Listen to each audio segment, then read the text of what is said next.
Gloria Marchetti. Good afternoon, everyone. My name is Gloria Marchetti, and I'm the head of master degree program in political science and government in this university. The Giacomo project, of which my colleague Giovanni Cavaggion is the principal investigator, titled European Values and Cultural Identities, Constitutional Challenges of the Promotion of the European Way of Life, is held within this master degree program. The Giacomo course has been greatly appreciated and followed over the years by our students, and I'm very happy about this. And so I would like to thank Professor and friend Giovanni Cavaggion. It is a great pleasure to welcome all of you to the prestigious national and international speakers and colleagues, and to all of you for your participation at this third conference of the Giacomo project just mentioned. Conference on liberal democratic fundamental values and the rise of populism, the return of national identities. I would like to thank everyone, the organizer, Professor Giovanni Cavaggion, the chairs, the colleague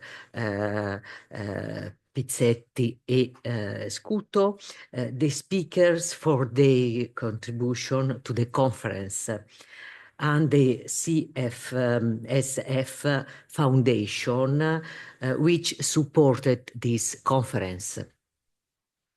I'm pleased to introduce the processing of this conference.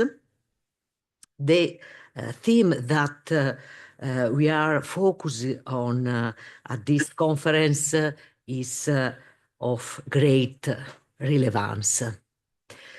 According to the recent studies, populism in Europe reached unprecedented levels in 2025,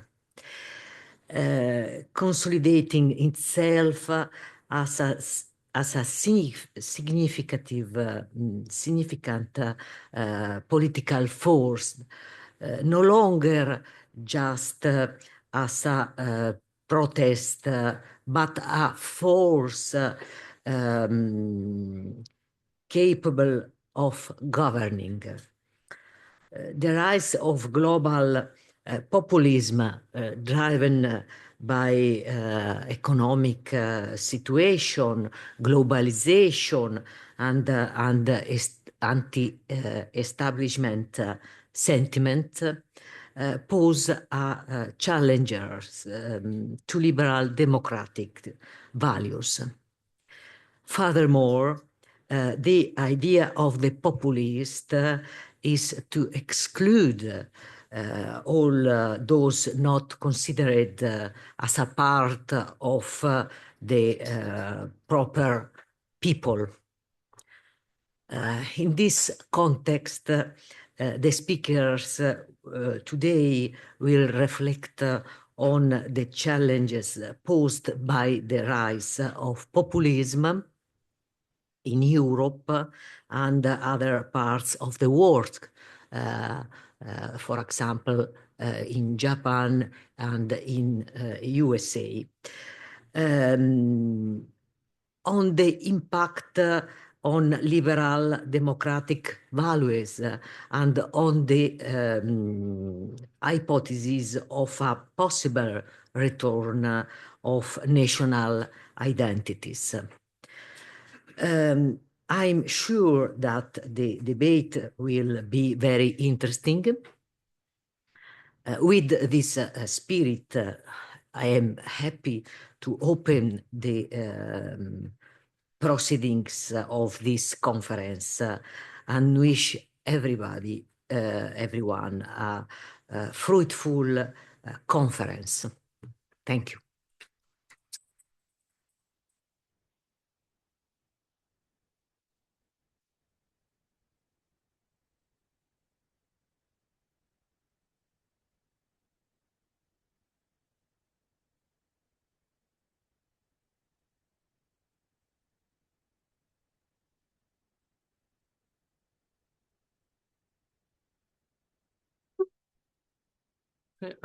No, perché Gloria ha lasciato.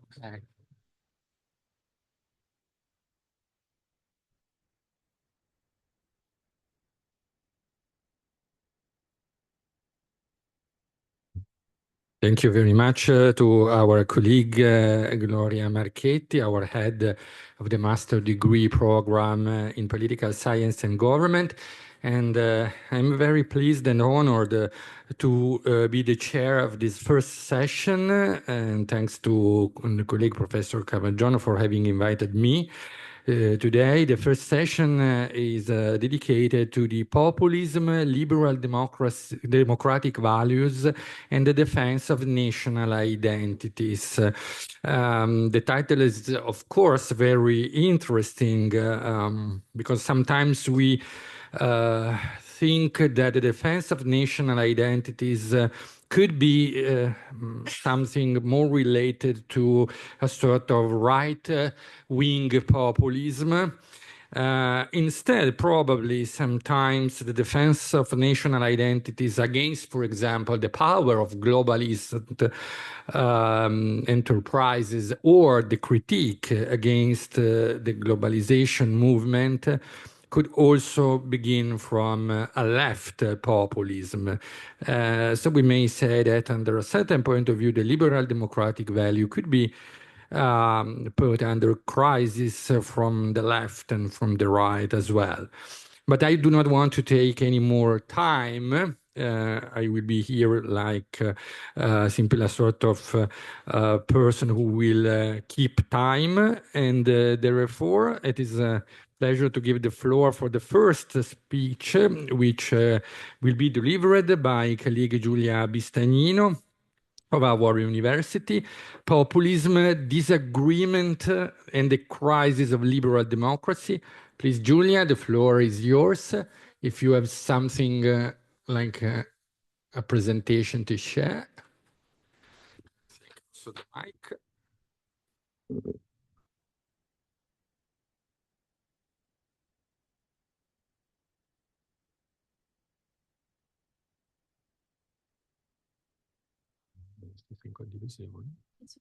Sì, sì. Vuoi solo...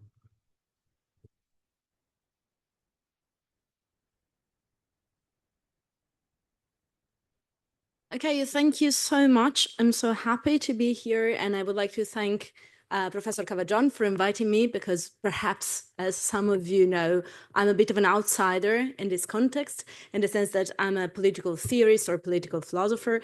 Therefore, my intervention, my contribution to this conference will be mainly about the normative democratic theory and how that relates with populism, or better, how there is a tension between normative democratic theory and, in particular, the conception of liberal democracy as it is understood by liberal philosophers, sorry, timing, by political philosophers, and the idea of populism. And I'm going to show you this by referring on how both right and left-wing populism understands the idea of the people, so the notion of peoplehood.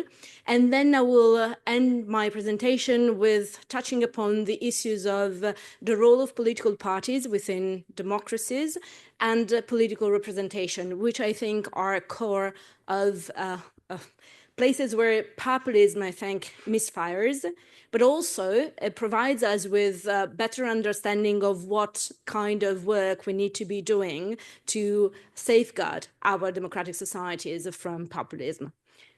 So as a sort of a background, I would like to start by saying that the contemporary crisis of democracy is usually understood broadly in terms of three interconnected elements or along three different dimensions. So on one hand, we have the institutional degradation, so the idea that certain democratic rules are somehow preserved, but yet they are substantially weakened. So there is a fundamental change in contemporary political times with in comparison to, for example, the 60s or the 70s, in which we saw autocratization taking place through, for example, coup d'etat, right? So there was a moment, a fast moment in which democracies stopped being democratic, right? It's not the same as in the last 20 years or so, in the sense that what happens is that we have elected presidents or elected governments that actually use democratic procedures to weaken democratic systems.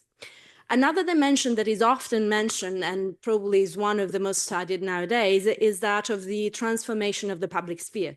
So we know that one of the keywords in academic circles, but also in public debate nowadays, is polarization, right? And of course, I mean, polarization is a fundamental threat to democratic life, because if you think about democracy, even the more minimalist understanding of democracy is the idea that democracy allows us to do a change of power peacefully, in a discursive manner. That's the key element of democratic procedures. But if polarization kicks in, then we have citizens who actually understand politics in a different manner, in a Schmittian manner, for which politics is about the friend-enemy distinction. So if the friend-enemy distinction is posed, then there's no need to talk things through anymore among adversaries, but it's just about perceiving the other as an existential threat that needs to be removed. And that completely changes the way in which we have relations within democracies. And of course, I mean, the crisis of democracy can be also considered a crisis of legitimacy. We know that there is, and political scientists that tell us so, that there is a steady declining of support from citizens to democratic norms and institutions. And it's, ironically, we're living in the times in which, democracy is the lingua franca, we could say, that in North Korea, they had elections, right? So everyone tries to appear as democratic, but then citizens are less and less satisfied with democracies, both in terms of its input, so citizens perceive that they are very far away from the power structure of democracies, but also with the outputs of democratic procedures. So a lot of people, for example, feel that democracies are not up to the task of providing social goods, for example, to citizens. And of course, I mean, these three dimensions are connected to each other in the sense that, well, the transformation of the public spheres increases the problems in terms of the support of the citizens with respect to democratic procedures, in the sense that, well, if the polarization is high, well, citizens will be more prone to think that democratic procedures do not work. Similarly, the legitimacy crisis, so the lack of support from citizens towards democratic institutions makes it more likely to have institutional vulnerability, because if citizens become more open to anti-systems or non-breaking leaders or parties, it will be easier for them to justify limiting checks and balances or having measures, for example, that impede action from the judiciary or the media, for example. And again, the institutional erosion basically fuels both the crisis of legitimacy and distortion of the public spheres, because it's kind of a cycle going on. And populism can be considered a problem for all these forms of the crisis of democracy, because of course we have populist rhetoric in the public sphere. We have populism as the parties that are supported by the public, by the citizens, and these populist leaders sometimes are very open about how they think that democracy doesn't work. And then, of course, we have populist leaders who actually have gone into the erosion of institutions. So, as I said before, my contribution today is going to be on the backdrop of these bleak picture, to offer a contribution from normative political theory. And in particular, what I will do is to, as I said before, explain the tension between the idea of liberal democracy as democratic theory understands it, and I will tell you about it, and its tension with populism. So first I will, tell you a story about the theory of democracy and how basically the two main ideas of political justification and the discursive dimensions of disagreement are the key to understanding liberal democracy from the normative point of view of democratic theory. Then I will talk a little bit about populism and the notion of people as it conceives it, and then about their conception of parties and political representation to show that there is a mismatch that you cannot have. You cannot be populist if you believe in that idea of liberal democracy. And then I will close with some considerations about political parties and democratic representation. And I think these are some of the key issues that we need to reflect more to understanding the crisis. So very generally, when we talk about democracy, we usually refer to a method of collective decision-making that is characterized by a kind of equality at a certain crucial part of the decision-making procedure. And of course, when we talk about liberal democracy, and I guess that the speakers after me will be more concerned with this understanding of liberal democracy, we usually use this tag, this label, to say that liberal democracy is a system in which governments are selected through free and competitive elections, and their exercise of power is constrained by legally protected rights, the rule of law, and a system of check and balances. So elections alone do not make a system democratic, because we need all these check and balances and institutions in place. Now, normative political theory, normative democratic theory, is usually not so much engaged with the questions of defining democracy, but more about evaluating what are the different moral justifications that can be attached to the idea of democracy. So normative democratic theory attempts to answer the question, is democracy valuable? And what are the reasons that we think democracy is valuable if we believe so? And the story that is basically almost all that I would say that is more prominent in normative political theory is that liberal democracy is essentially about political justification. So the idea here, and of course, is drawn from a long-standing tradition that starts with the Enlightenment, but the idea is that, well, political power must be justified to those that are subject to it in order for it to be considered legitimate. So the idea is that democracy is the only or the best suited political regime and mechanism for making collective decisions, because it's the only one that preserves this idea that the subjects have the possibility to have the decisions that they have to follow justified to them. So the idea is that laws and policies, but political decisions and norms in general, they are legitimate insofar as they are justified to the citizens and to of the political community they relate to, with reasons that can be acceptable to them. And of course, I mean, I will not become technical here. This notion of accessibility is extremely complex, and it can be more demanding, less demanding. We can discuss about it in the Q&A if you want, but for now, we'll just leave it in a sort of broad sense. And but the idea here is that, well, if democracy is about this idea of justification, and it's about the fact that, you know, the norms and the reasons for the norms are public to the citizens. That means that also democracy is the kind of system that see a reasoned exchange among equals as a key and fundamental element of its story. And of course, here's just a point in reference. John Rawls's idea of political liberalism and Habermas' conception of the deliberative democracy are at the very heart of this idea.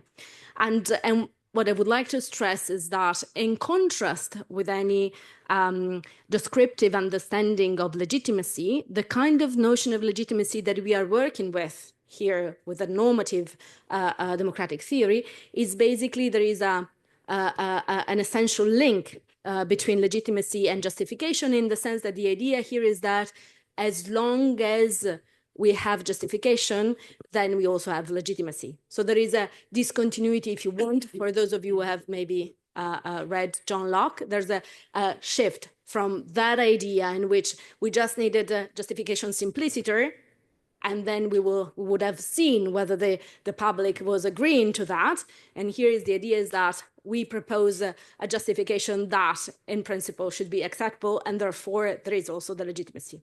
Okay. Okay, so what are the two main principles that are at the heart of this idea of liberal understanding of democratic legitimacy? Again, it's an incredibly wide literature, and I will not go technical at all, but there are two principles that I think are shared among the different conceptions.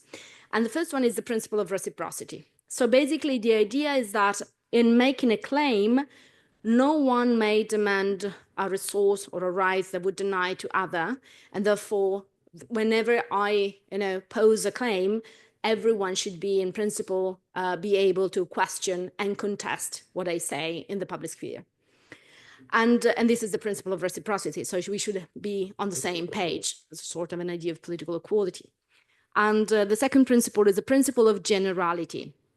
And he says that all those are subject to the norms in question must have an equal chance to advance their claims and arguments. And as I said before, at the heart of this understanding is the idea of discursive exchange. So basically the idea, and this is the stronger part in which Habermas comes up, but political agents confront each other in the public sphere, advancing arguments supportive of a given course of actions, or explaining why it should be altered or repudiated.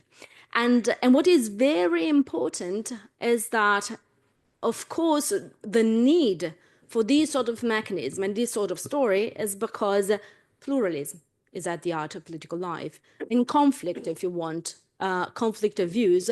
But the idea from democratic normative theory is that given pluralism and given that conflict is an eliminable feature of political life, we should have some regulation on the way in which we go about and make decisions.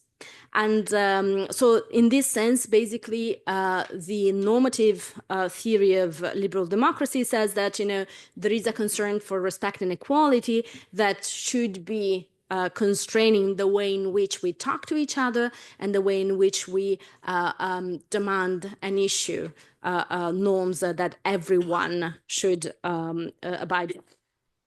Okay, so what I want to say is that to complete the normative theory of democratic legitimacy is that disagreement and pluralism, and if you want pluralism, disagreement is just the instance of pluralism, is that they are unavoidable, and that is because citizens just have different opinion, and there is nothing we can do about it, right?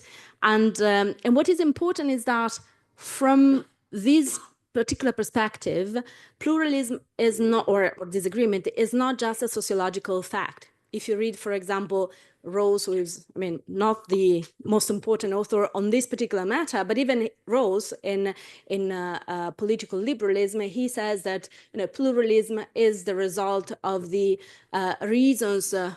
free reasons of the human mind and the condition of freedom.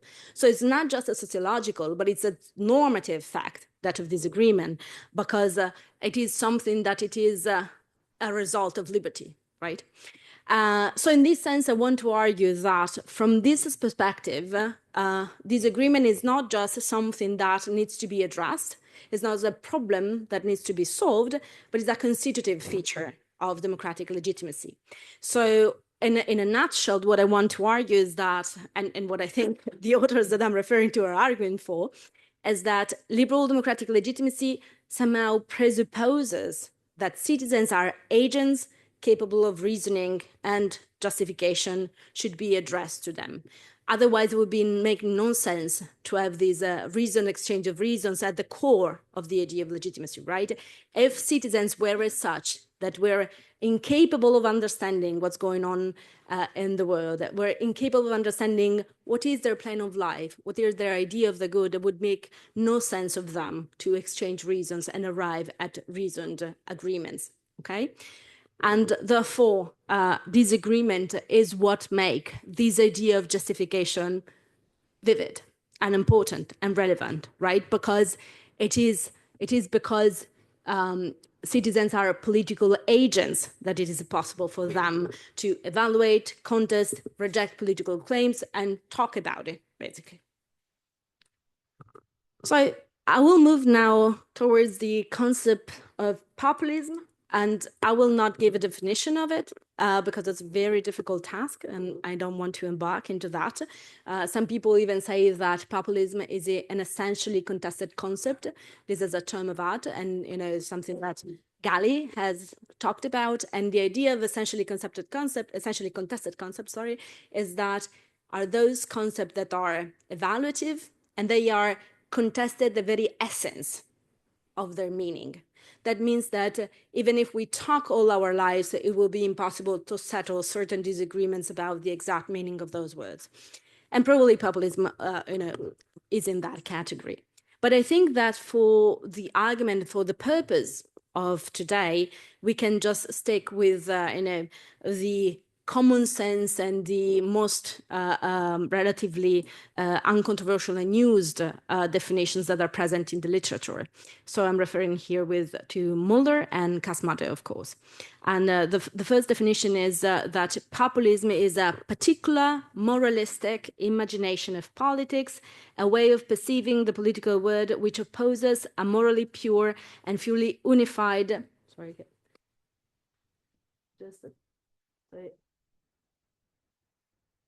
Okay, so I read it properly, sorry. Oppose a morally pure and fully unified, but ultimately fictional people to small minorities who are put outside the authentic people. And Kasmade said that populism is a thin-centered ideology that considers society to be ultimately separated into two homogeneous and antagonistic camps, the few people and the corrupt elite, and which argues that politics should be an expression of the volonté générale, the general will, of course. Rousseau is very much important to understanding populism of the people. So basically, what is the main element that we are concerned with here is that populism claims to speak in the name of the whole, right, rather than a part, and assume that the whole, the people, consists of a unified class, right? That we are all the same. And this is very much Rousseauian. So how is that? How does it work in practice? Well, there are two possibilities, right? On one hand, they were both already mentioned by Professor Pizzetti. But so the first one is the right-wing populism. And think about Marine Le Pen, for example, but also Giorgia Meloni. And from that perspective, so if you are a right-wing populist, or if you want to examine right-wing populism, you will see that they adopt a cultural nationalist conception of peoplehood. And what does that mean? It means that the boundaries of the people, so the way in which populists divide the people from those who are not the people, the elite usually, or in this case, anyone who is outsiders. So the way in which the populists draw the distinction between the people, so the boundaries of the people are basically congruent with the boundaries of the cultural nation, okay? And of course, I mean, philosophically, it's very difficult to understand what culture means, but we have a common sense understanding, right? What culture is, so language, a way of life, food that we eat, or whatever, right? And so the idea here is that if you are within the populist right-wing perspective, basically who belongs to a certain cultural nation is treated as pre-politically settled. So basically culture is something that is there before, right? Political, and it's not open to contestation. there is no possibility of challenging what the Italian culture is, because it's before politics. And of course, I mean, the rhetoric of populist movement in this respect towards the natural element are very prominent exactly because of this. The advocacy of nature is because if it's nature, it's pre-political. You know, that nature and politics is one of the most important, or nature and artificium is one of the most important distinction to understand political realm. And I mean, this is not something new, right? This is something that was already not only politically, but also philosophically advanced. For example, I have a quote here from Fichte, who wrote in 1808, "Those who speak the same language are already, prior to any human art, by mere nature linked together by a multitude of invisible bonds. They understand each other, they belong together, and are naturally one, an inseparable whole." So basically, what binds a people together from this perspective is not just an effective political power. So it's not because, for example, if you're Kantian, because we have agreed on a certain contract, but it arises spontaneously, right, from a shared cultural practices and experience. So what is the problem? And of course, here my argument is going to be totally conditional. If you buy my story about the liberal understanding of democracy, then you will have a problem with populism, and my argument would you will find it sound. Of course, if you challenge that idea, we will have a conversation about it, but of course, I mean, you will find my arguments less biting. So one possibility to address from that story of liberal legitimacy, right-wing populism, is to say that, well, there is something inherently wrong by thinking that the demarcation line between who belongs to the people and who is not open to revision. If that is so, and it is because they claim is natural, and it is determined unilaterally, because basically the populists themselves say, we decide, right, on base of that criterion of culture, who is in, who is out. Well, this is against the principle of reciprocity. If we thought that the principle of reciprocity made sense, well, then it is incompatible with this idea of populism, because, well, if we accepted that the idea of reciprocity, we also believed that political claims must be open to questioning and not determined by one party alone. And the populists are saying those who are not Italian, French, whatever, they cannot have a say in the way in which we shape our norms. And the idea here is a problem also when it comes to the principle of generality, because basically right-wing populists are saying that political power must only be responsive to those who belong to a particular cultural group, right? But if we believe that the principle of generality, as it was exposed before, makes sense, then there's another tension here.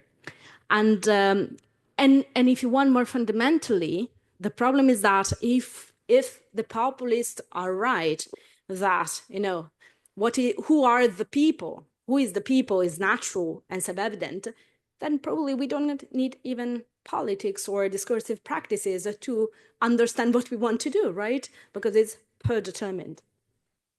Now, what about left-wing populism? Because of course we also have that.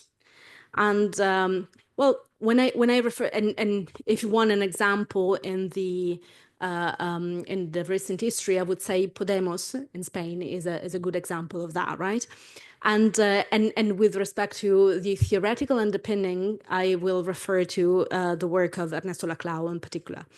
And the idea here is that, well, if you are a left-wing populist, you think that populism can be interpreted with a strong politicized, in a strong politicized way, in the sense that basically for the left-wing populism, the idea that the people does not pre-exist, is something that is constructed in the momentum by basically a perpetual renegotiation in adversarial encounters between different political agents.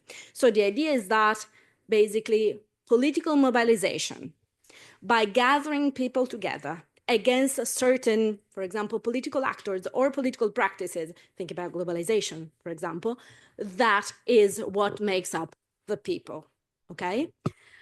And what is very important is that the logic here is completely different from the previous one, because as I said, the people is not a fixed social group at all. It is constructed politically through discourse. And, in that way, different demands are kind of linked together into a collective identity. And this identity is considered partial, a contingent, right? It's not given in advance. If some of you are interested into democratic representation and political representation more generally, and you are aware of, for example, the constructivist turn in representative thinking, and in particular, Michael Saward, he goes in this direction, right? It is the person who makes the representative claims who creates the subject, okay? And there is nothing prior of the subject. It's a completely attack on the principal agent understanding of representation. How does that ideal principle of generality and reciprocity deal with these understanding, which seems much more in line, right, with political justification? Well, some people can say that definition of peoplehood are always exclusionary, and even if, the people is open and constructed, the construction itself happen in an equal context, so that, if we don't intervene in the context, then it will always be possible for it to, be exclusionary. But I think that what is really important is that from a left-wing populism, we have an understanding of the creation of the people without any concern for a normative limit, right? So if it is true that, the people arise from the act of political contestation, we don't have the normative toolkit to say that people is wrong, that people is correct, that people is making legitimate demands, these people as not. And therefore, that kind of logic that is behind the left-wing populism can can turn up to be something of exclusionary again, even on the basis of races and gender, for example, which is not, of course, in the intent of Laclau, but in the end, if you renounce the normative limits at the first hand, you might end up there. Okay. 5 minutes. Okay, so I will go very quickly, and as you know, one of the key problem with populism is about its relations with political parties and representation. And so, what is the problem? And I'm going to put them all in a sort of one category or one problem because I don't have the time. But basically, the idea here is that populism redefines representation. Populism does not reject representation per se, but in the sense that, of course, the populist believes and understands that direct democracy is not something that is viable at the moment. Yes, they think that representation exists only insofar as that representatives can express the general will, the will of the people. So in this sense,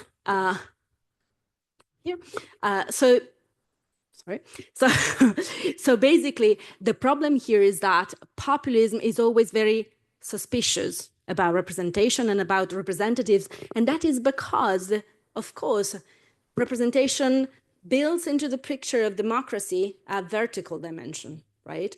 Democracy is about, and we said before about the ideal, that there is a horizontal dimension, whereas, for when we have representation, we have the vertical dimension. But then for populists, this is a problem because this is one of the means in which we create the people and the elite, right?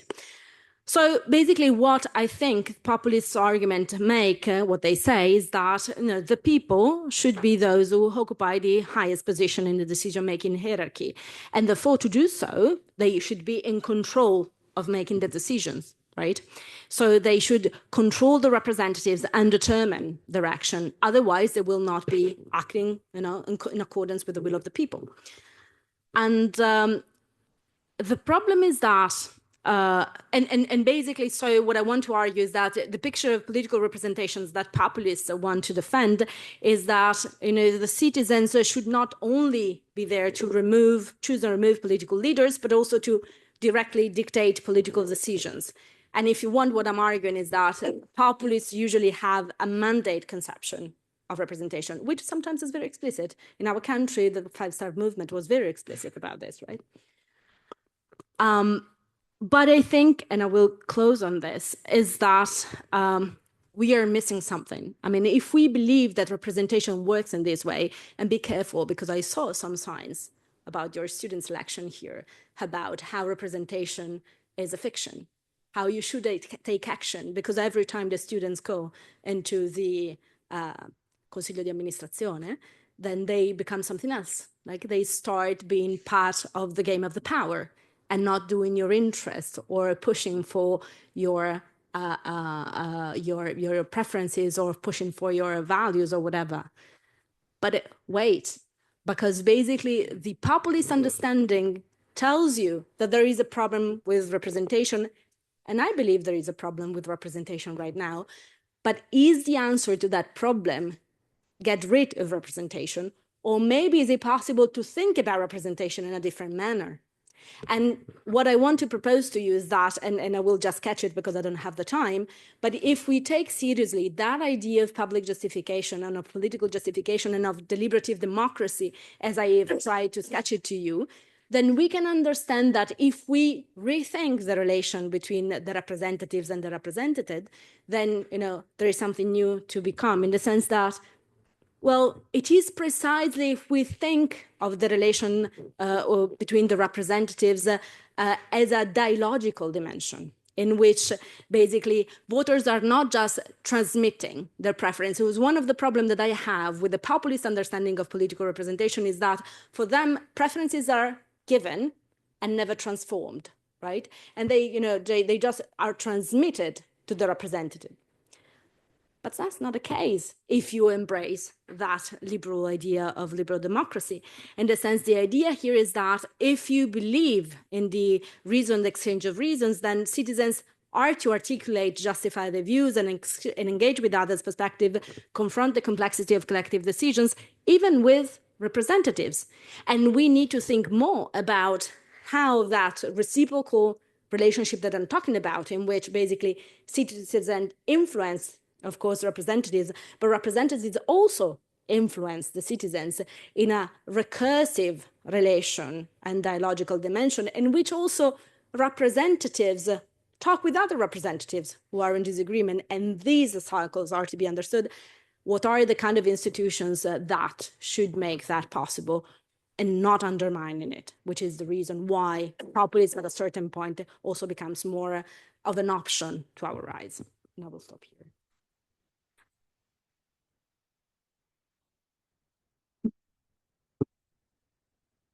Thank you very much to our Professor Bistagnino for a very interesting lecture. And I think we may open the Q&A at the end, so that if there are many questions, which I hope they'll be posed to any of the speakers. So now I'm pleased and honored to give the floor to Liav Orgad from the European University Institute. Yeah, and the I will pass you the mic. Yeah. The European University Institute, the Peking University School of Transnational Law, and the Reichman University, which will deliver to us National Identity in Crisis, Majority Rights, and the Future of Liberal Democracy. Do you have a presentation? No, I don't. No, okay, so it is the best way that I... Wonderful.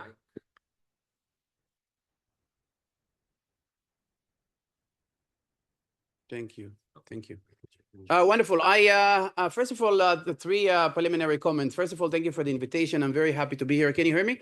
This is the first time I've been in at the university a few times, but it's the first time I'm in the political department. So I'm very happy to be here. And thanks for inviting me. Secondly, I am sorry for my cough. This is not contagious. It's not a disease or something. It's just allergy. No worries. And thirdly, I actually want to deviate a little bit from my original thought of what I wanted to talk, given what you just described. And maybe not too much deviation, but maybe it's always good to have some disagreement, especially since I'm a constitutional theorist and I feel more at home among political scientists and political theorists. So I'll try to give my 2 cents to the crisis. I do want to have when we talk about democracy, one of the most contested issues that sometimes underlining the debate, and you have to reveal it, is that we have a different definition of democracy, right? And certainly a different definition of liberal democracy and a different definition of how this democracy and liberalism work together, both on empirically and normatively and so forth. The way I see democracy is more as combination of procedure and substance. So the procedure would be the rule of numbers. We count heads, the majority decides. And the substance, if the procedure is the rule of the majority, the rule of numbers, the substance would be the rule of values, meaning that there are some limits to what the majority can decide if we count head, and those limits are related to certain values that democracy believes deeply in, and that the majority cannot decide by a simple and sometimes a majoritarian decision, even with high numbers, to take away. I also think that democracy is not just procedure and substance, it's also about culture, but this is, I put on the side, I want to go into this direction. So procedure and substance, this will be my definition for liberal democracy, and I'm happy to talk about definitions if you want. I do want to say that the way I see populism and the connection, I mean, there are three big issues here that connect our topics. This is about identities, about populism, and about liberal democracy. So that it's very challenging how to connect them all together. I want to start with liberal democracy, and I want to say that the way I see populism is not just the kind of the main problem or the disease of liberal democracies. I actually see that something like as a symptom that is kind of an alarming clock of many of the problems that we face nowadays. And I want to start by being some pessimistic and give you some data just to reflect on. I'll get to it at the end. In 2014, according to the Democracy Index of The Economist, there are 6 indexes to measure democracy. So I can go into all of these 6, but one of them is The Economist magazine, the Democracy Index. 2014, there were about 13% of the world population who lived under full democracies. Full democracy would be kind of liberal democracy, the way The Economist defines it. A decade after, in 2024, only 6.6. Now think of that for a second. In one decade, only 10 years, liberal democracy has lost 54% of the global market share. Again, 54% of the global market share. Now, if this would be an iPhone or any product, the management would be certainly replaced. By the way I see also democracy is a kind of, well, I'll get to it in a second, but the data that we'll see in the last decade is certainly not encouraging. In 2024, according to the VM Democracy Index, is another democracy index, only 29 countries are defined as full democracies, meaning less than 12% of the world. 72% of the world live in autocracy, which is 48% increase in one decade. If you ask people, and this is from Pew Research Center report last year, 2025, when you ask people how satisfied are you from the functioning of liberal democracies in your country, the data is really kind of striking. The majority is unhappy, dissatisfied. In Greece, 81% are dissatisfied from liberal democracy, from the functioning of liberal democracy. Spain, 69, Italy, 67. And most of the liberal democracies, from France to England to the United States, there is a high level of dissatisfaction. 90% of the French believe, and this is from Open Society Barometer, that their countries are heading into the wrong direction. The same data exists in other countries, in Holland, Germany, Sweden. In most liberal democracies, when you ask people whether they believe that their kids would live in a better society, there is a majority who believe that their kids would live in a worse society. Perhaps more striking, I think, is that when you ask them how much you agree or disagree to the following sentence, democracy is better than any other regime, you can hardly find a majority in liberal democracies who agree to that. And among the young people, meaning 18 to 35, there is a majority who disagree with this thing. Now, the reason I tell you, and I can go on and on, is that I just last week published a book which is called Democracy on Trial. a trial, and it's a kind of gamification that put democracy on trial for promises that democracy has promised that yet never, or not never, but recently hadn't been fully fulfilled. It kind of it's kind of like a mock trial, like in a law school, that people bring data. There is a prosecutor, there is a defendant from the people, all these populists from the right and from the left. And the idea is to kind of ask answers from democracy, from liberal democracy, for certain things that are reflected on those surveys that I just quoted that people are unhappy with. And the book gives about 10 reasons of why there is a crisis in liberal democracies. And I want to focus on one reason, which is what I see as the problem in the so-called liberal democracy itself. So this is not about external threat from the competitor, this authoritarian regime and globalization, digitalization, and so forth. This is not about issues of rebranding, that we just need to sell democracies better.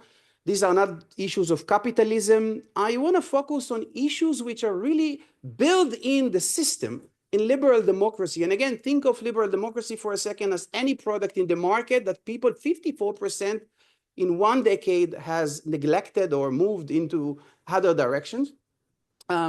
And within these 10 problem or 10 reasons, I focus on one, meaning the problem in liberal democracies itself. And within this one, I also focus on 1 out of 10. So it's very minor issue out of the big picture, the way I see the crisis of liberal democracies. But I would just say that I also think perhaps the main thesis of my book is that liberal democracy, at least in its modern expression, not the ancient version of the first generation of democracy in ancient Greece, in Athens, the second version, the one that was invented in France, in the United States, 18th century, even before in common law Britain, is very much stuck in a technology of the 18th century. If you think of it, just one example, how people voted in the United States in the last election for Trump, this was November 2024, and you compare the system to the way people voted in the first election in the 18th century in the United States, those machines, democracy as a kind of a technology for governance, because democracy is also a technology of governance, a technology of organizing societies and governing human beings.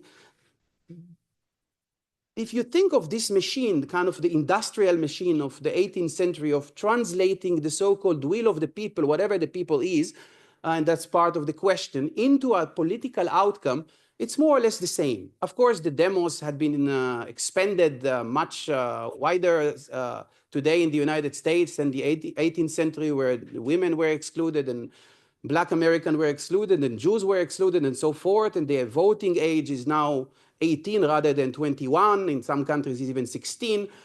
People can vote from abroad. So there are incremental changes in the system, but the system is very much stuck in the technology that we had in the 18th century. And I always ask when I teach digital democracy, my student, all over, not just in Europe, in other countries too, if you had to design a system, any system, you don't have to call it liberal democracy, give it any name, but a system which aims at translating the will of the people, again, translating the will of the people, whatever it means, with all the problems, methodological, conceptual, theoretical, into a political outcome, how many of you would design something like we have today, given the technological opportunities and the political opportunities, but also mostly the technological opportunities? And how many of you would design system which is identical or similar to something like we have today? I think usually when I ask it, most people, and we do exercise how they design it, would design something different. At the end, the idea of democracy, of liberal democracy, with all this, what I call technology of 18th century, was that there were certain ideals, equality and liberty and fertility and autonomy, and now we have privacy and other ideals that we want to protect.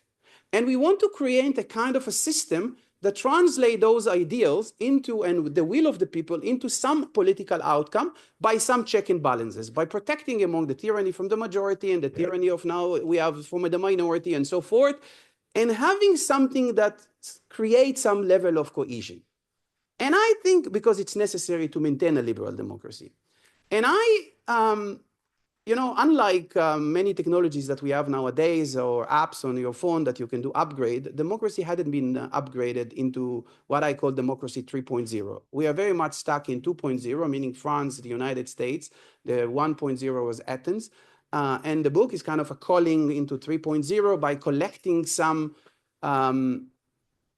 participatory model of participatory or deliberative democracy, from citizens' assembly to liquid democracy to others, to kind of invite people to reflect how can we solve the problem of populism and the problem of liberal democracies. And again, and now I go into kind of zooming in into one reason that I think is very much important and very much connected to the previous lecture that we had heard, and this is about identity. But again, I think that if you look at the data, I am not one of those who believe that in the day after Trump and now we are after Orban and after AfD and after everything will be perfectly okay. I think there are fundamental problems in the system that if we don't solve them, we will get many more of those populists. And I would just say, this was 2015, I published a book called The Cultural Defense of Nation, a liberal theory of majority right. Again, a liberal theory of majority. This was OUP.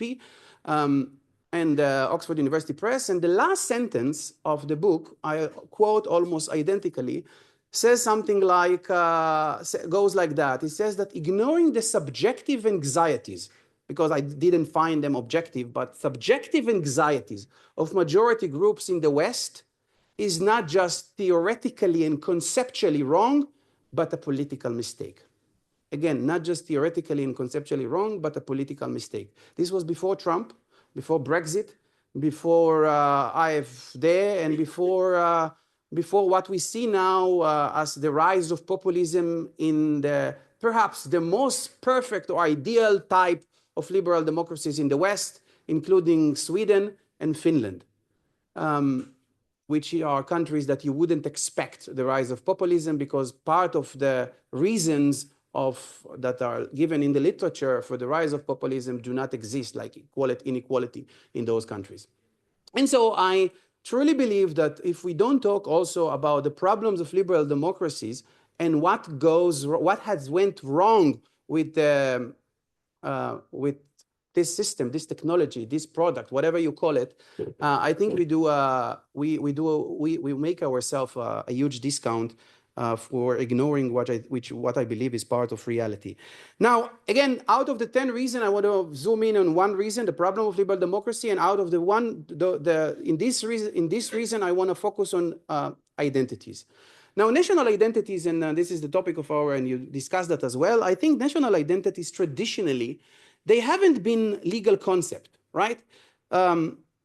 Usually, if you ask 20 years ago, people, what is national identity or how to think about national identity, this was not something that you learn or you teach at the law school, because they were not legal concepts. They were more sociological, philosophical, if you want, anthropological concept, but not legal concept. What we see in the last 2 decades, perhaps for the first time in modern history, is that nation state try to offer, and indeed offer, a legal definition of their collective identity. What is Italian identity, Britishness, Frenchness, Danishness, and so forth.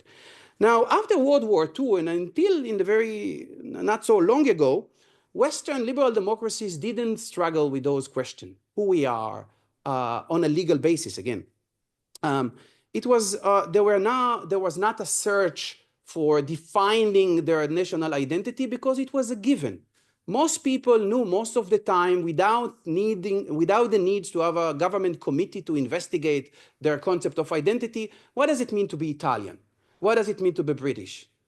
And yet, after World War II, this was more or less the reality, but I think time has changed. There are lots of reasons for that. In my book, I bring I don't want to say again 10, because then you would think I'm obsessive with the number of 10. I also like 7 and 3. But there are different reasons for that: migration and globalization and digitalization and the rise of minority rights and so forth. But we have reached a point in multiculturalism, we have reached a new social reality where it is less clear what does it mean to have a national identity in liberal democracy. And I'm happy to talk about Italy if you want, but let me just start with cases which are less problematic, because I don't want to talk about the case of Italy. I'm happy to do it during the Q&A. Take Britain. If you look on the data, most people in Britain, in Great Britain, feel British, right?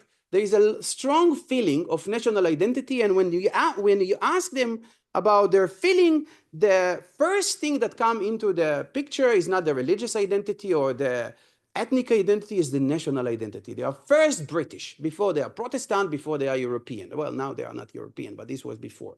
But of course, there is the question, what does it mean to feel British? What people have in mind when they feel British? Now, Britain had become a multicultural society, and so Britain, as many things in Britain, what did they do?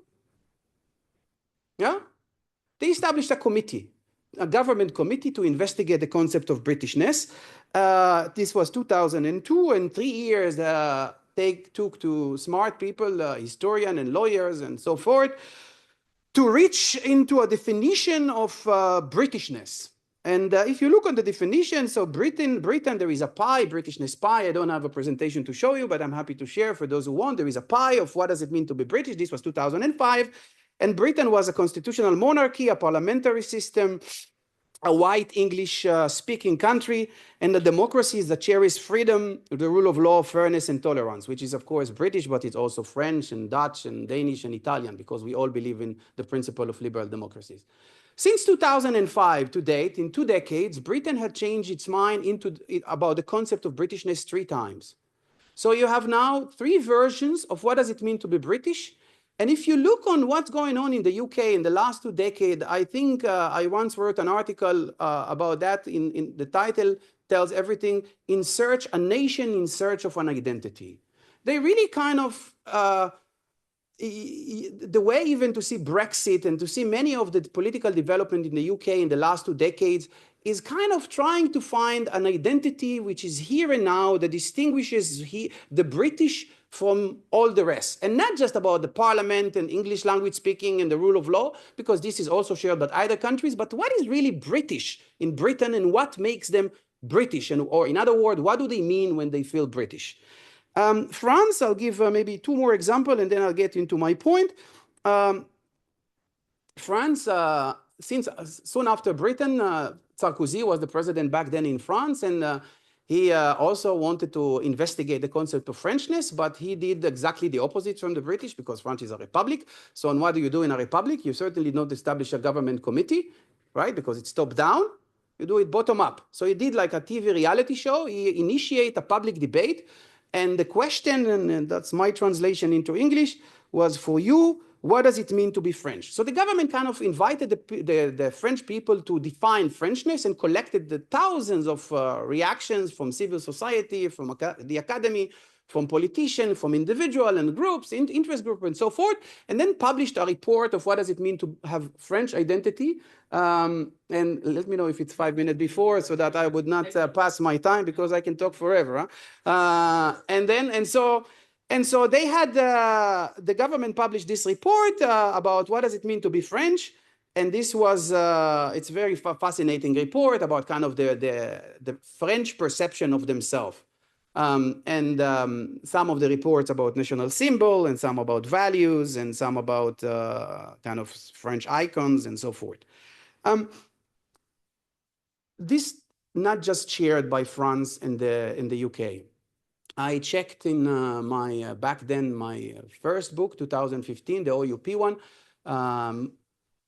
I think 8 countries which were back then in search of an identity. In Germany, there was a big debate around what is called the Leitkultur, the German leading culture. What does it mean to have German identity in a post-World War II country? Now it's very different, because now in the last few years, Germany has changed as well significantly too. But it was also in Australia, it was also in Japan, it was also in the United States. It was also in the Netherlands. The Netherlands did something very interesting. Also, it was part of a committee, and then the outcome of the committee to investigate what does it mean to have a Dutch identity, or the concept of Dutchness, was they published a list of 50 Dutch canon. And they say, this is our canons, this is our dogmas. If you want to be Dutch, for instance, think of if you are not Dutch and you are a migrant, you want to be Dutch, this is what you need to know, to understand, sometimes to identify with, and sometimes to be loyal to, because there are different levels of what liberal democracies required out of this element of national identity. In the last, I think, few years, you had those search of identities all over the liberal democracies. And this is not just accidental. I think one of the reasons for that, and this is not perhaps the main reason, but it's a very important reason, is that our notion of liberal democracy is very much rooted in Rawls and Habermas. And if you read Rawls and Habermas with the different nuances, and I'm not going to give you now a lecture in political philosophy, but these are political projects. Liberal democracy had never, since its beginning, aimed at providing answer to the big questions in life. What is life? What is coming after life? What is our role in life? Those traditionally had been left to religious institutions, to families, to clubs, to civil societies. But political liberalism, at least the Habermasian constitutional patriotism version or the Rawlsian version, is more, I would say, with very much generalization, is more a procedural project. Procedural liberalism, I would say, in the sense that the Rawlsian overlapping consensus is more or less, my analogy would be kind of traffic laws. It tells us how we should drive in society and what are the procedure and what are the institution and what are the just institution, rather than tell us what is a good driving. So political liberalism from the beginning kind of ran away from the big question of identities and has left the public spheres on identity relating questions.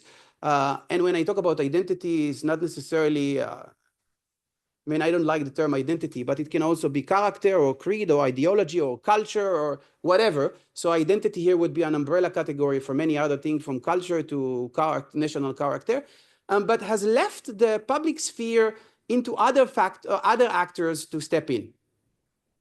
And what happens ever since is that many of the values that liberalism believed in, they narrow down over the years, again, not just because of political liberalism, other reasons as well, for instance, the rise of multiculturalism, into something which is more procedural. Now, there are three ways to think of national identities, or again, culture, whatever you want to call it. One is constitutional or normative, the other one is sociological, and the third one is anthropological. Let me just briefly say what I mean by each. The normative sense of identity is more identity as it's expressed by the normative values of a society. So let's say the society is Italy. The way we reflect on Italian or British or French identity from a normative perspective is to really understand the society normative sense of right and wrong, also ideals. Usually, as a good lawyer, I would say that we would look into those ideas into the Constitution, and we see in the Constitution, but it doesn't have to be in the Constitution, in a formal document, we see what are those normative ideas, beliefs, dogmas that a society is aiming at. I would say that usually I would also look for them in countries where they have preambles or declaration of independence. This is where you find the so-called constitutional story. The constitutional story, which is not written in the formal word of the constitutional rules. A second, so if you ask a lawyer, what is the Italian identity? So the lawyer would say, yeah, we go to the Constitution, we collect certain things, we generally look at the law, and we tell you what is Italian identity. If you ask the sociologists usually would do a kind of a public poll, right? Say, we don't look on the Constitution, we ask the public to define what is their perception of the here and now of their national identity. And so you can ask the Italian, what does it mean to be Italian? This is very much in line of what Sarkozy wanted or tried to do in France. There is a third option or a third essence of identity, which I called more anthropological. And this is more or less kind of, if you ask anthropologists what is identity, he wouldn't do a public poll, and he wouldn't look at the Constitution. He would say, go and live in a society, go and live in Milan, in Naples, in Sardinia, in Sicily, in different Tuscany, and so forth. Collect what is the common denominator of the Italian way of life, or social mores, or different lifestyle and different traditions and so forth, and this would define their national identity. I think whatever concept you have, normative, sociological, or anthropological, there are very fascinating questions on those in liberal democracies. One is about more institutional question, who decide whether the public or the government or the court. The other is more about the sources of national identity, whether there are formal sources, informal sources, written, unwritten.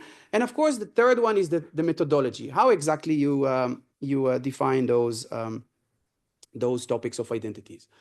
I skip for a second from this national identity debate into another topic with some bridging that I'm happy to fill in the gap later. But I do want to say that what happened in the last few decades is that the topic of national identity has not only neglected, but also the focus was more on group rights, and group rights traditionally in law are associated with minority rights. This is why I try to write a book about the liberal theory of majority rights. From a legal perspective, in most countries, there is no concept of majority, right? Because the whole idea of liberal democracy is that the majority has democracy. This is the best right that the majority can have, and the majority can take care of itself. It doesn't need special protection. What we need in liberal democracy is protection against the tyranny of the majority, or potential tyranny of the majority, and protecting the minorities, right? Because the minority are more vulnerable, are more needy, and they always need more of protection. 5 minutes, okay. And so I want to claim that I think there is a problem, which is asymmetric protection in our liberal thinking and human rights law, because it's also about international human rights law, where the focus has been put in the last decade, justly so, on minority rights, but also brought minority rights to what I call inflation of minority rights, multiculturalism, which basically celebrates what we have in what are our differences, rather than also to put the focus on those things that bind us together as a society. And I think it's no accidental that after 2-3 decades of celebrating our differences, all of a sudden nations state wake up in one day and realize that they have very little in common. And one of the most fascinating findings of my research in now I think 12 or 15 countries is that when you start those national identity debates and you try to find what is this thing that you have in common, what is the bond, the social bond, the glue, whatever you want to call it, that bind us together, most people, most of the time, you end up almost always with the conclusion that actually there are more sources of separation than unity. We have much less in common than we originally thought. And that's, I think, is a problem, because what happened is that the populists from the right and from the left, they use that in order, for their own purposes, in order to undermine democracy. And in order to kind of try to channel the so-called people, with all the problem of the definition of the people, into something which is radical and undermine liberal democracy rather than trying to help liberal democracies. So I'm not going to go now into the concept of majority and why we need the concept of majorities, but I would just say that, and there are, of course, different versions of the majorities. There are more ethno-cultural majorities, like, let's say, Japan or Israel, which the majority is defined by ethnicity or religion. There are cases where the majority is more civic or political, which is defined by some normative ideas. Let's say the United States or France are usually given as a typical example for that, even though there are lots of deviations and subcategories as well. And most countries, they have the so-called the cultural or identity-based majority, which is a society which is defined by certain elements which the majority of the people most of the time believe in. My point, and this is where I will, before the last sentence, my point, and in the book I give 5 cases of so-called needy majorities. And the point is the following. I think liberal democracies, the whole notion from the beginning was justly so, and the 18th, 19th century, this was indeed the threat, justly protected minority rights, because minorities traditionally were the group which were vulnerable and needy and fragile. And yet we can think today of cases where also you have majority group fragiles. There are, for those of you who are following the debates in the United States, there are, in the last few years, there are many books who become bestseller about the so-called majority-minority switch in the United States, and about the fact that now, at least Trump, the first time he was elected, he was elected because of the electoral system, because he didn't have a majority, about the so-called the tyranny of the minority. And what I try to say is that we should protect needy groups and needy or vulnerable or fragile groups, whether they are the majorities or the minorities. And if you look on what's going on in liberal democracies, and now I kind of try to sum up everything, you go back to the data. The data, again, 54% lose of global share in liberal democracy worldwide in one decade. The second important reason, at least as reported by the people, is the loss of national identity, is that they feel that their country doesn't provide them so-called bond, glue, whatever you want to call it, that bind them together. And if you ask yourself why it's happening and whether it should bother us, I think it should bother us if you are a liberal Democrat and a true liberal Democrat, because it's the second, at least as reflected in those surveys, the second reason that undermine liberal democracies from the people point of view, and with no reason. There was a wonderful phrase in the UK,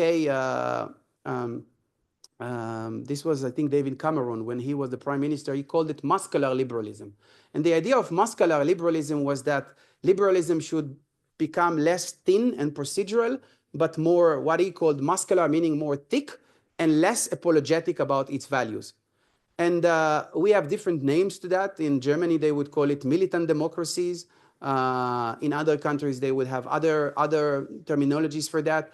But my plea, or what I want to put on the table for the discussion also, is what exactly liberal democracies should do in order to look on the system from itself and try to solve it, but also understanding not just the external threat coming from, let's say, populist, but also from within, about the system. What exactly has went wrong in the system? And when you zoom in into identity, I think there are lots to be said, but also there are lots to be done. And with that note, I'll do a spoiler for the Q&A. Thank you.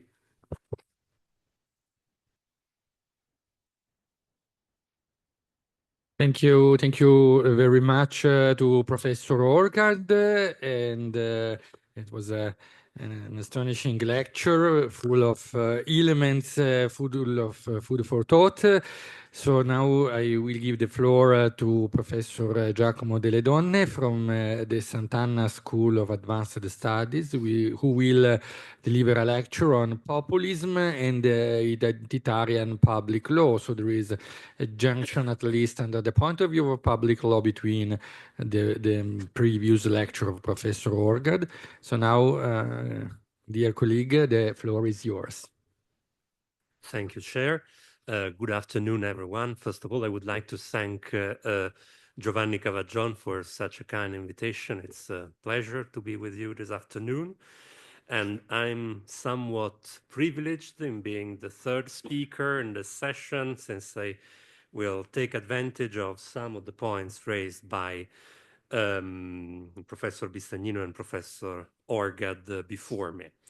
The topic I have been invited to discuss today lies at the crossroads of distinct research strands I have been exploring over the last few years. And in order to address my topic, I will start from three, say, difficult relations between concepts that are more or less the framework of my presentation today. The first point is the relationship between liberal constitutionalism and identity. At first glance, it's a relationship dominated by a form of mutual distrust. An important assumption of constitutionalism, constitutional law, or better said, certain accounts of constitutionalism, is the view of constitutionalism as primarily a brake on human passion, on political power, hence a strong opposition between passion and reason, hence a strong focus on constraints on the rule of law, on the role of courts as impartial arbiters, and let's say a skeptical, sometimes hostile attitude towards the non-rational, possibly irrational side of human groups, of human polities. So this non-rational dimension is something that constitutionalism has to manage very carefully. Of course, this how could I call it, rationalistic description of constitutionalism is not the only one in town. It has been criticized.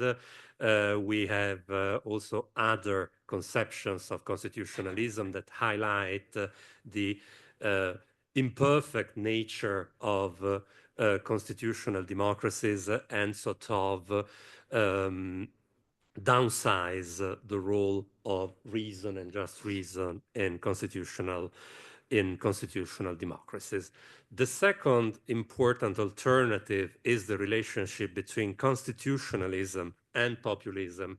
And in this way, I'm following in the footsteps of the presentation by Giulia Bistagnino. Of course, populism is very difficult to define. I'm more interested in what is the place of populism vis-a-vis constitutionalism, what is its attitude, what is its strategy. There are a few hypotheses in this respect. The classic hypothesis is that there is a clear-cut opposition. So populism stands for everything constitutionalism is supposed to constrain and possibly to fight. Other hypotheses are more moderate. They suggest that populists try to imitate, to resort to constitutional or quasi-constitutional arguments for their own purposes. These hypotheses argue that populism sort of imitate or develop a parasitic attitude vis-a-vis the categories of constitutionalism. Therefore, their relationship is not a relationship between complete strangers. It's a relationship between concepts that have some genetic ties and are quite easily led to conflict. And my third preliminary point has to do with the relationship between the adjective, liberal, and its normative implication on the one side, and the identitarian discourse. Here again, at first glance, this relationship may be a relationship of hostility, distrust, etc., because if you have in mind the individualistic, universalistic assumptions of political liberalism, there is quite little room for identitarian arguments and discourse. In this respect, I subscribe to what Professor Orgad has just said, and I'm building on a recent book by a historian from Luis Guido Carli in Rome, Giovanni Orsina. It's a book, the title of the book is Controrivoluzione, una storia politica del nostro tempo.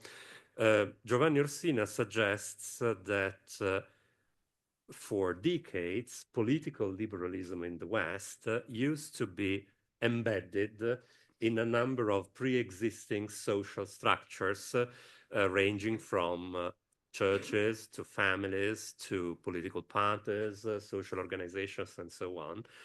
And therefore, the decline of these agencies has, let's say, created a radically new, very difficult situation for political liberalism. And my suggestion is liberalism and, well, not identitarian arguments, but identity-related arguments are not entirely strangers to each other. So my starting point, my preliminary point is that we should avoid framing this topic, so populism, identity, and public law and constitutional law as a simple conflict between radically antagonistic concepts. There are a number of significant overlaps between them.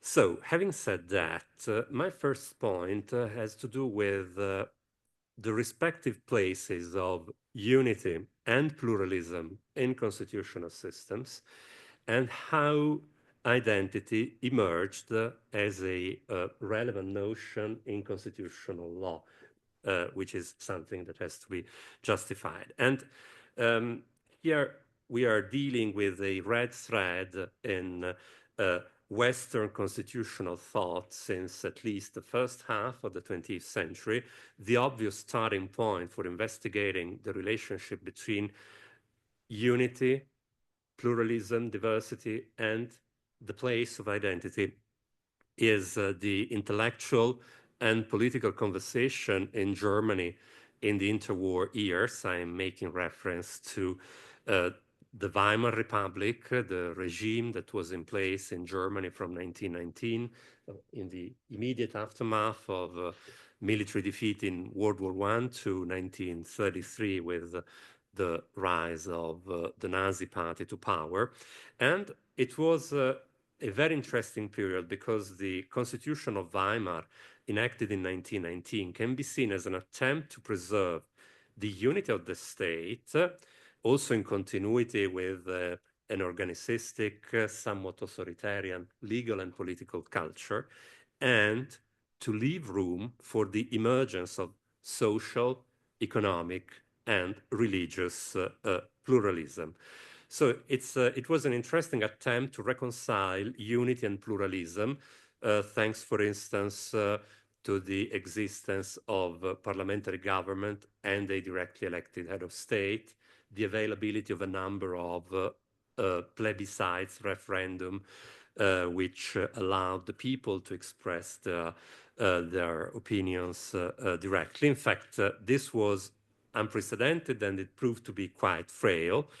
And this was the framework, the background against which Carl Schmitt, one of the major constitutional, not only constitutional theorists in the 20th century, reconstructed the foundations of the constitutional order. Carl Schmitt's view postulates the unity of the German people beyond and in spite of the diversity of social groups.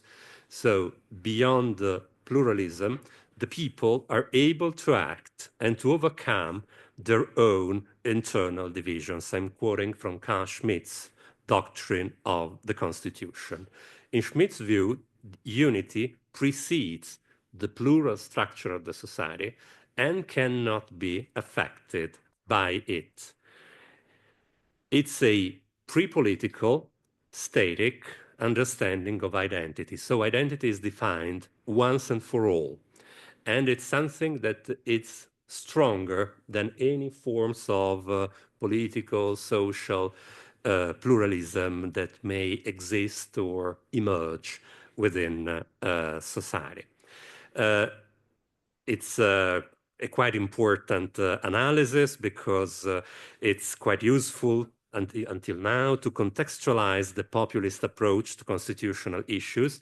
Carl Schmitt himself was not a populist in the narrow sense, but his thought has fueled the constitutional imagery of populist movements until now. The common point is the emphasis on a monolithic notion of the people, as opposed, in the case of populism, to inherently corrupt elites. So this is apparently a quite old scholarly discussion, but its legacy continues to loom large over today's constitutional debates. Our constitution, the Constitution of the Italian Republic, just like other constitutions that were enacted in the aftermath of World War II and the defeat of totalitarian regimes, is a constitution which places high value on the role of pluralism. This is a part of the story. The Constitution of the Italian Republic, just like the basic law for the Federal Republic of Germany, tries to to cherish, to recognize the inherent value of pluralism, and of course is concerned with the unity of the political community.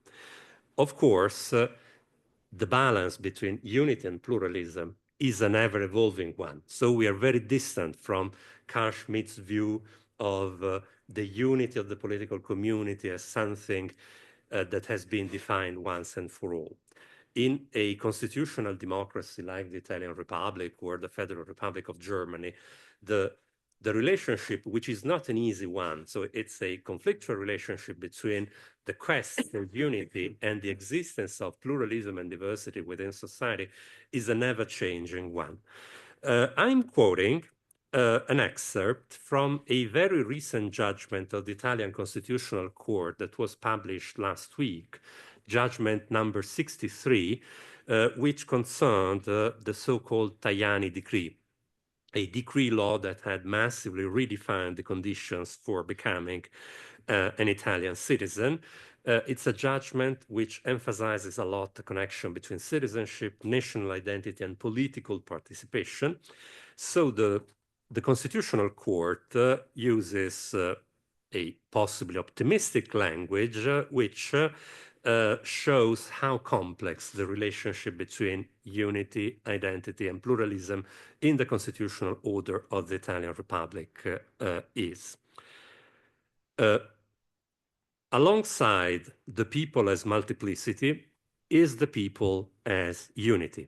The richness of pluralism in its many dimensions doesn't exclude the people from expressing themselves as unity, particularly as an electoral body. The famous "We the People" that opens the US Constitution corresponds to the laconic statements that sovereignty belongs to the people in Article 1 of the Italian Constitution. Similarly to the expression used by the US Constitution, it bases the democratic system on a plural singular, on a collective self, which presupposes a link with a territory, and the sharing of certain material principles that create a sense of common belonging, of collective identity. What emerges from this evolution is that identity is an ambiguous notion. Ambiguous is not a negative term. It just means that an identity lends itself to different readings and, more importantly, different uses. Now, identity is not foreign to constitutional law. The subsequent step is there any such thing as an identitarian constitutionalism?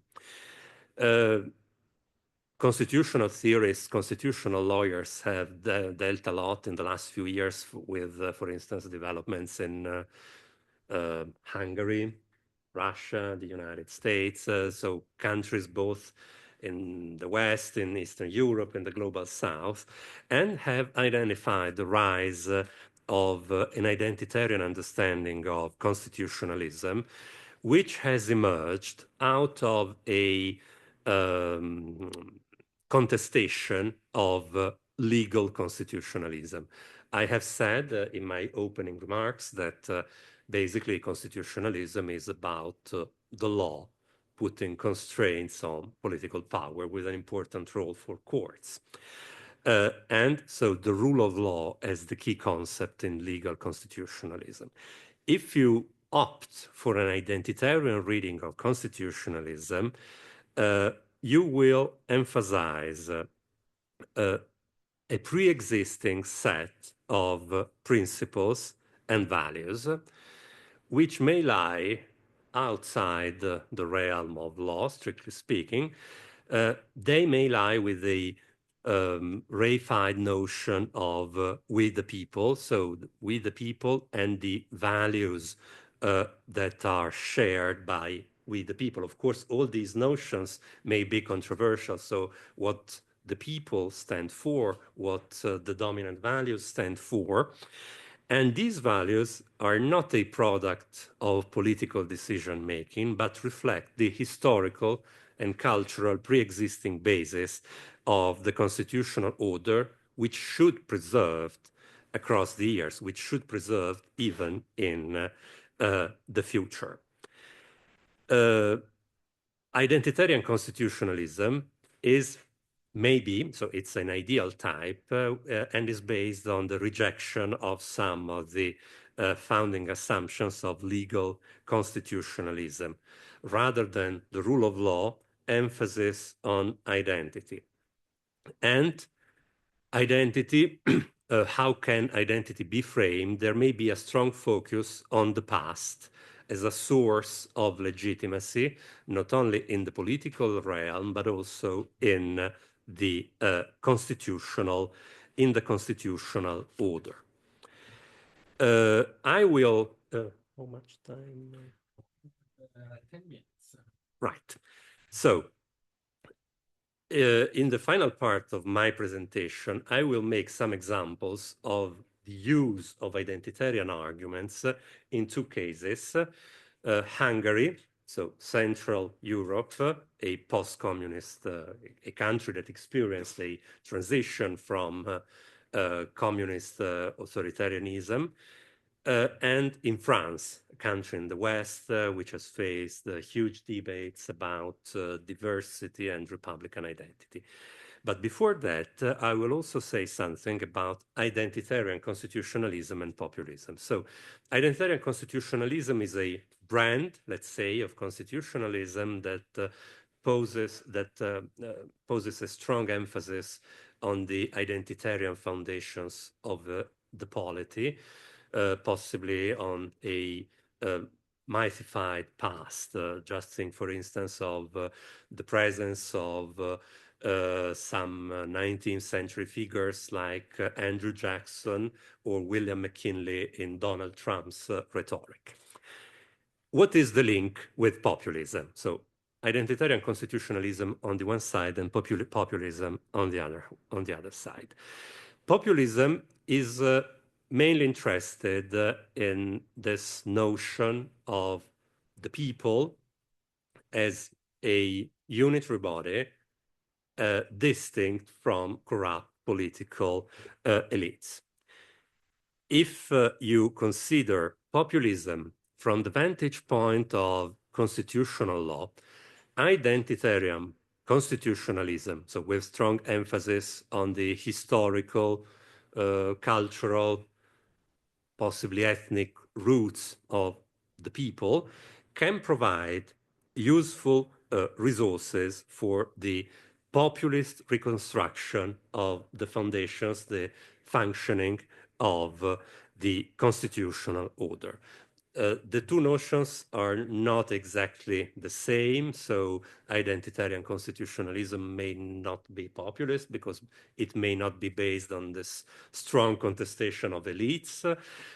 Populism may be progressive and not so much interested in tradition, history, and religion, but there may be a middle ground in which these two notions somewhat overlap. And for this reason, I will I have decided to focus on these two case studies. First of all, Hungary. I think this is also an appropriate moment to focus on the Hungarian case because of the recent general election and because the new administration has not taken office yet. And since I think that the new administration under Peter Magyar will possibly lead to the emergence of quite novel constitutional issues, but this is another side of the story. So I'm focusing on Hungary in the 16 years or so between 2010, when the Fidesz party under Viktor Orban came back to power, and 2026. It's an interesting case for a number of reasons. First of all, because it was based on the drafting of an entirely new constitution. Unlike other cases which have come to the spotlight in recent times, for instance, Poland Hungary, let's say, constitutional decay, the constitutional retrogression in Hungary was based on the drafting of an entirely new constitution in 2011, which was supposed to embody a new approach, so to say, to constitutionalism based on strong identitarian roots. Another interesting element in the Hungarian case under Viktor Orban is that the previous state of affairs before 2010 somewhat illustrates the inherent limits of legal constitutionalism. Hungary had experienced a transition from communism in 1989, and this transition had been based on quite limited popular involvement. The transition had been dominated by elites, and in the post-communist setting in the 1990s, the Constitutional Court, the new Constitutional Court of Hungary, had taken on a leading role in redefining the foundations of the Hungarian constitutional order with limited or no involvement at all of the public and political decision makers. This contributed to sort of isolating the constitutional conversation from a wider group of, from wider circles of people. So it became something very legalistic, entirely centered around the constitutional court. And this sort of created a favorable ground for the post-2010 reaction led by Viktor Orban based on a strong muscular appeal to the history, to the glorious past of the Hungarian state. Now, what does history, national mythology mean in this respect? So as lawyers, we are not interested in history as such, not in the first place, but the way history is entrenched or exploited in legal documents, in judgments of the courts. And the Basic Law of Hungary enacted in 2011 starts from highlighting that Hungary honors the achievement of the unwritten historical constitution and the Holy Crown, which embodies the constitutional continuity of Hungary. Another provision, Article R, so it's not the numbering of the provisions in the Hungarian constitution is a bit complex. Article R says that all powers in the state have a duty to protect the constitutional identity and Christian culture of Hungary. This is the provision which the Constitutional Court of Hungary since 2010 has relied upon, for instance, to justify non-compliance with, for instance, European measures which aim to cope with the refugee crisis. So historical arguments are used in political discourse. Then they are entrenched in constitutional provisions that are not just symbolic provisions. So we all cherish freedom, we are a democratic country, more or less, but they also become binding norms for courts and administrative agencies. Now, much of this, so when you discuss identity and constitutional law, you are quite often led to think that much of this is limited to Central and Eastern Europe because of the presence of a troubled history, but this is far from being the case. Populism and an identitarian reconstruction of the constitutional order can also be investigated in the West. I think that the French case is one of the most interesting ones right now, also for a number of reasons, because of, let's say, the debate about the place of secularism and diversity in present-day France, and because also of the Jacobin heritage, the place of referendum in the French constitutional system. So referendums as a tool which allow the people to overcome the inability of the legislature to make viable decisions. Much has been said in the last few years about the Rassemblement National, the far-right party that used to be led by Marine Le Pen, which, however, has somewhat softened the exploitation of identitarian arguments in order to get traction within wider sectors of the public. The Rassemblement National used to advocate a maximalist reading of secularism as part of a quite strong, quite aggressive attitude against Islamic communities. But attitudes have somewhat changed also due to, how could I say, electoral concerns.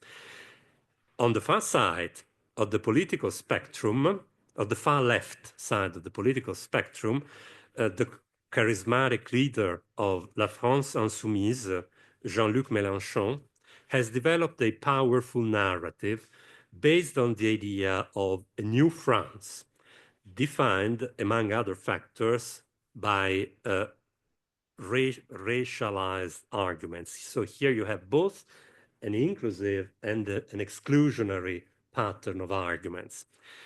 And Mélenchon's ideas of New France are the starting point for a number of constitutional projects which aim to redefine, in the first place, representative democracy, for instance, introducing recall votes. So you have the emerging New France and inadequate elites. So you should be given the power to recall your representatives. Introducing a validity quorum for elections. So if you don't like politicians and you don't go to polls, elections are not valid. And in the second place, this should be instrumental in calling for the election of a constituent assembly. So my conclusion is that identity is by no means foreign to constitutional law. We must be aware of implications and overlaps. The lodestar, if you are dealing with constitutional law, is not rejecting identity-based arguments altogether. The lodestar is preserving the room for pluralism. So this should be the guiding thread when you deal with identity and constitutional law. The other relevant point, which I think we should consider, is identity-based arguments may be mobilized by populist actors to undermine the foundations of the constitutional order. So I am using a may verb because here you don't have any, let's say, automatic cause-effect relations. We should be aware, in this respect, of the importance of constitutional design, the importance of institutions and procedures in taming, channeling, and possibly softening the more radical claims of these actors. And so the ability of procedures, the limited but still significant ability of institutions and procedures in reconciling, let's say, the identitarian insurgency with the functioning of a pluralistic constitutional order. Thank you.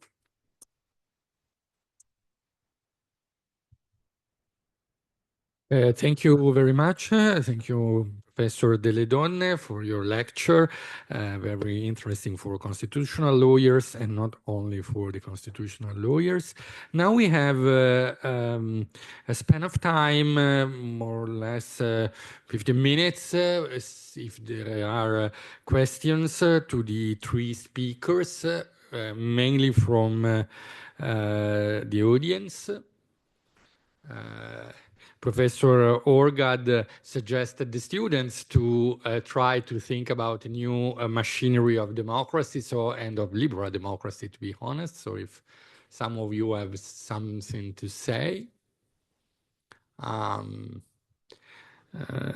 I will break the ice with one question, but then I will stop to help the audience to think about. And my question could be a little simple, maybe, and it is related to probably one point, the role of parties, because in a way, in the three speeches, the role played by the parties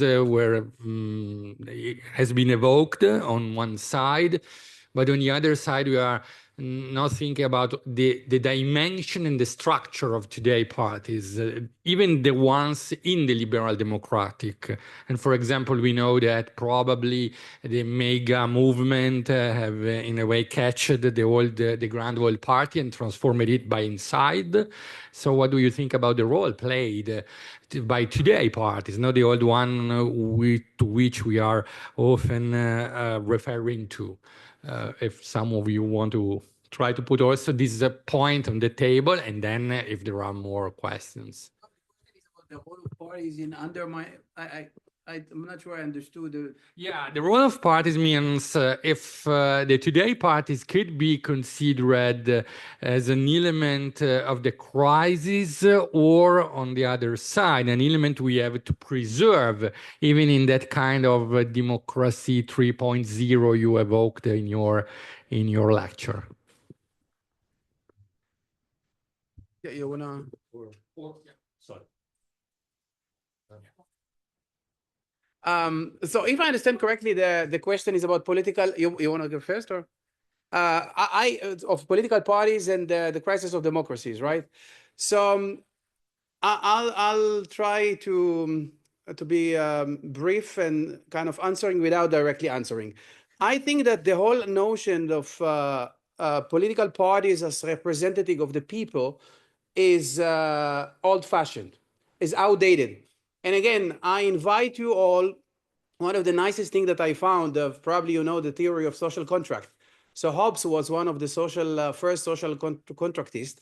There is a wonderful story that I found that he's trying to understand how to make, to translate the political theory into something which is a political outcome. So they told him about the Renaissance, Florence, and Galileo Galilei. So he traveled to talk with Galileo and try to understand how, from scientific observation, what can be imported to political theory.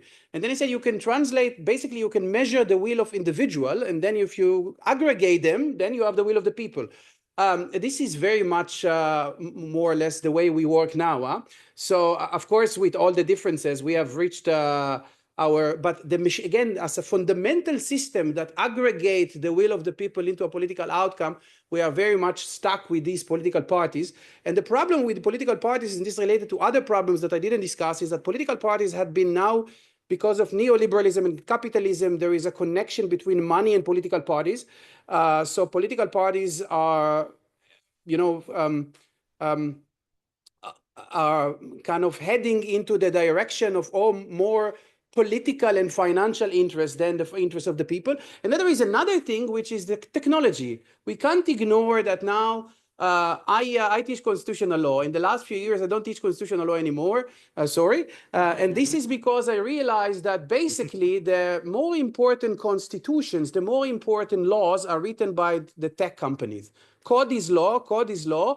And therefore, I think the way of our life is governed now is very much by those technologies. And what happened in Trump is something which is completely, I think is one of the most risky development that we can have, that you have the most important, powerful political figure, the President of the United States, joined forces at the beginning, we tend to forget it, with the richest person on the planet, Elon Musk, and give him data to tax records and many other things. So political representation, I think the way it works now, the way it works in the 18th, 17th century, but the way it works now with money and digitalization and globalization and all these kind of things is as far as you can get from what democracy ideally from the beginning wanted to achieve. Thank you. Professor Bistagnino, Just few remarks, but I don't disagree actually. And I'm sorry if my presentation made you think that I thought that populism was the only problem of liberal democracy, or the most important one. I was just responding to the call of the title. So it wasn't actually my intention. It was just to say, well, if you have that logic, I mean, this is a logic that we are exposed to. And if we need some tools to understand how to resist that logic, which I think is problematic, then, you know, these are some of the normative underpinnings that you can, you know, look at. But of course, I mean, the fact that populism refers to identity doesn't mean per se that identity is populist. That I haven't said that. If you got that from my presentation, I'm sorry, but that's definitely not what I wanted to say at all. And I'm strongly in favor of a comprehensive understanding of liberalism. So, I mean, the dimension to roles was just to understand the kind of a framework, but I've tried to be as thin as possible about the grounding, although I think there could be a lot of, I mean, Ross talks a lot about public culture, and he was writing in 1993, so completely different timing, right? But I don't think that he's that far from thinking that we need some cultural background for democratic societies, actually.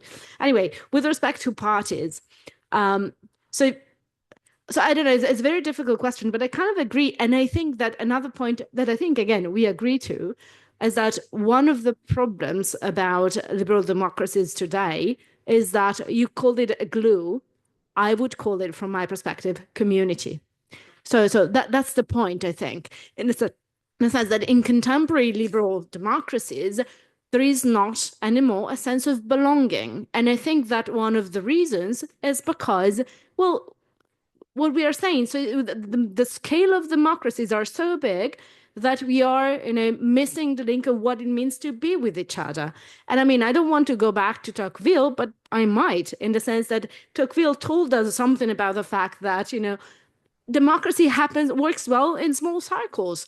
But I don't think that we can get rid of representative democracies. Therefore, we have to work into different direction. On one hand, to make representative democracy more working better. And I'm thinking about, so I didn't get the chance to talk about it in my presentation, but the idea is that we have to think about mechanisms that can, you know, stop that link of thinking that they are the elite and we are the people, right? Because that's one of the ignite of populism and its fortune, right? So we need institutional design to make it possible to have more control, but in a different manner as the one that the populists think about.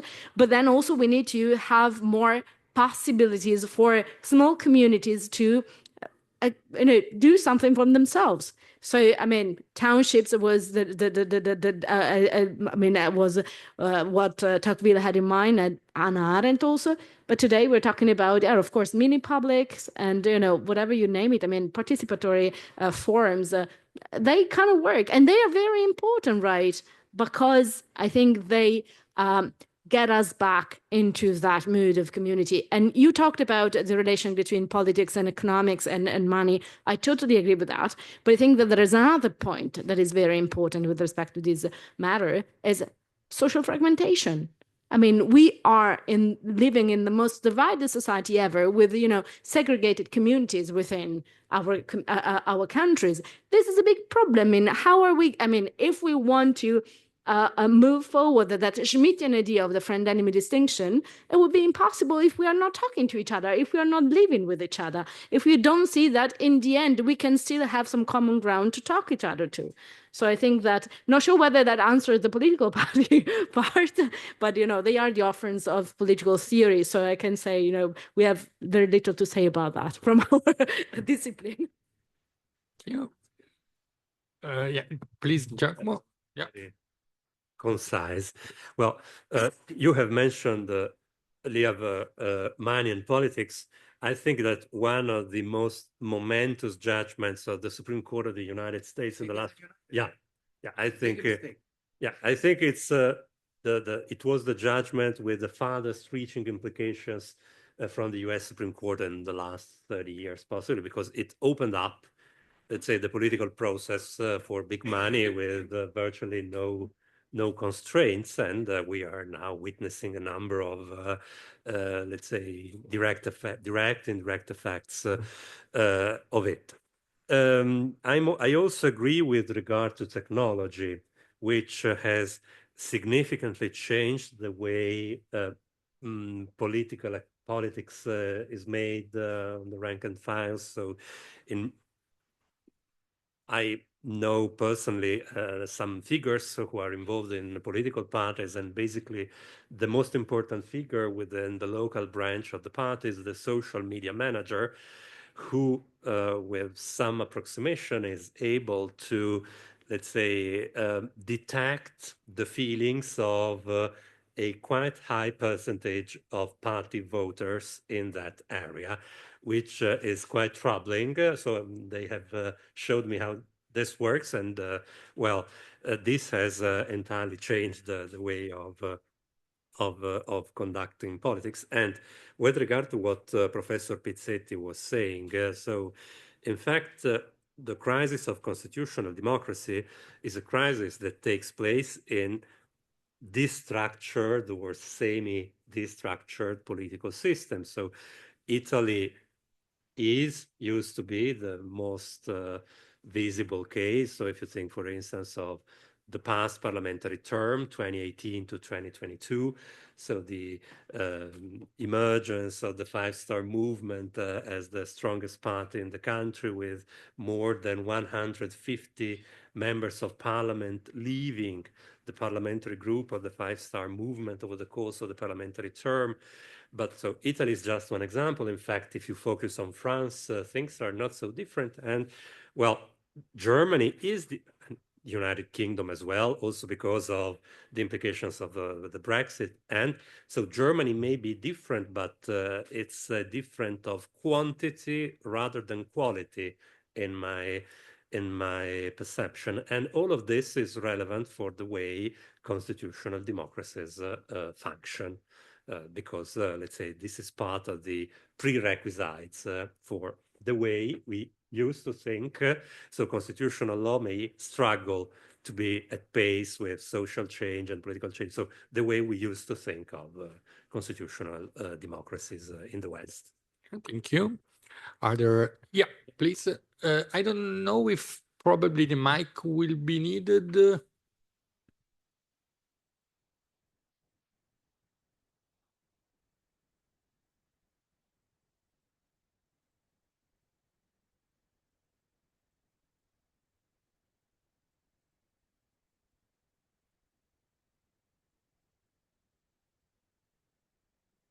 Sorry, I just had a question specifically for Professor Bistagnino.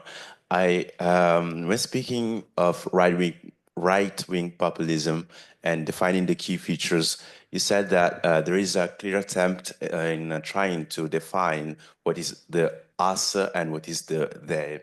So there is a cultural identity which is often congruent with the national one. And however, recently there has been a case nearby in Vigevano where the Lega was kind of in a scandal because there were some representatives that were Muslim and of Arab descent. So do you believe that these populist parties are really interested in defending this cultural identity, or is it just a basis that they try to use to build an electorate? I will go very Machiavellian on you. I don't care what's their intention, in the sense that, politically speaking, all that we can see stays on the surface. So I don't care whether they are, their convictions is actually that there is such a thing as an Italian culture, and then they are actually trying to push this against those who are not Italians. What I do see, though, and what is really politically relevant, is that they are using that rhetoric, and they're using that unjustly to oppose and to oppress people. So even if, I don't care so much about, we talked about hypocrisy recently. What is important is not so much what is hidden underneath the face. I think what really matters is what they do and what they say, which is what really politically what matters, I think. Sorry if I don't have a psychological analysis, but I think this is what matters. I hope I answered your question. Yeah, thank you. Any more? Yeah, please. Yeah. Thank you to Professor Scuto for this activity.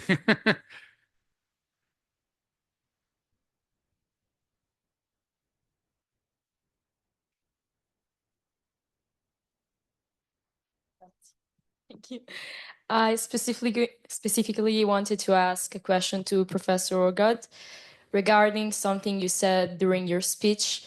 I always thought that majorities didn't need to be protected because they are majorities. But in a certain point, you said that we should protecting groups regarding if they are majorities or minorities. Of course, minorities need to be protected because they are minorities and they do not have the tools to be protected other than the law. But how can a majority group feel the need to be protected if they are the majority? There are really okay.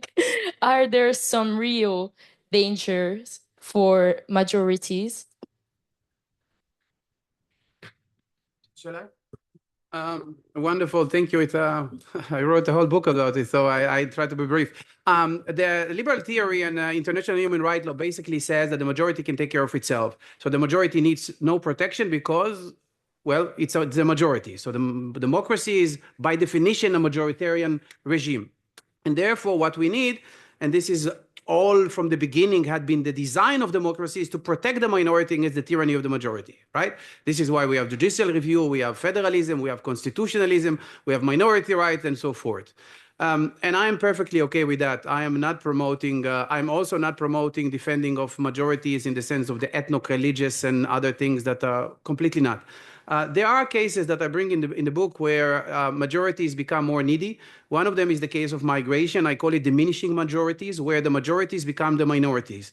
And this hasn't been the case of none of the European societies. But for instance, this is the case in the United States if you follow the American demographies and other countries as well. So there is a question what the majority can do in order to, if there is a right of the majority in the context of migration, to preserve its dominant power. For this, I basically answer no. Then there are more interesting cases where there is what I call regional minorities majorities. The regional minorities majorities is where the majority is a minority within the region. Think of the English-speaking people within Quebec. Quebec is a French-speaking majority, but it's a minority within Canada. So all this switching between majorities, minorities is a kind of a relative because it's a kind of a majority, but within the region where it's a minority. So in the Baltic countries or the Ukraine, you have the non-Russian majority. So the non-Russian majority is actually a minority within the area. I'm not going to go into all these 5 cases, but one last one, maybe the third one. I have 5 different cases where majorities might be needy. It's more the kind of the minoritized majorities. The minoritized majorities are those who are majorities, but they have a state of mind for historical reason of being a minority. So the cases that I bring is the Hungarian minority in Slovakia, or the German minority in Poland, or the Hungarian minority in Romania. These cases and others are where the majorities feel a minority for historical reason of victimhood and so forth. Bottom line, I don't think the law should now all talk about majorities, but a few years ago, we brought people who were the kind of funder of minority rights to Berlin, Will Kimlicka, if you know, and Tariq Mudud, and really those who were, and we had a volume with Cambridge produced called Majorities, Minorities, and the Future of Nationhood. And basically what we wanted to ask, and this is the whole volume, is whether minority right had reached a point where it was maybe was a little bit too much, and whether we should now reflect on majority right. And the interesting thing on this volume is that even people who invented minority rights as a concept in modern democracy, like Charles Taylor and Will Kimlicka, agree that there are indeed some cases where the law shouldn't protect only minorities by a needy group. So I don't know if it answered, but this is the best I could do. Thank you. So I think that if I look to the schedule, we are on time. I don't know if there's a contradiction of our Italian identity, probably. But anyway, we are on time. So thank you again to the three speakers for this first session, which has been really, really interesting. So let's give a collective applause. And I will give the floor to the second session.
I have to prepare my PowerPoint slides.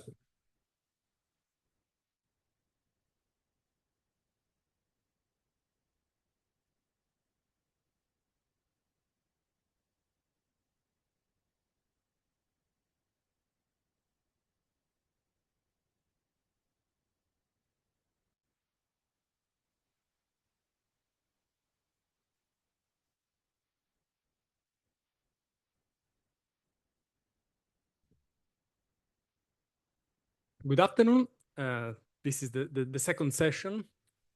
First of all, before starting, I would like to thank Giovanni Cavagion who organized this very interesting conference, because I think that it's very important to talk about these issues on a faculty like this kind of faculty, political sciences. And it's very important to do that from a very large point of view, considering also important scholars from all over the world. So thank you very much, Giovanni, and for the organization and the organization within the Jean Monnet project module, your Jean Monnet module. Okay, the second session is about populism, nationalism, and the threat of liberal democratic fundamental values, the cases of Japan, United States, and Europe. I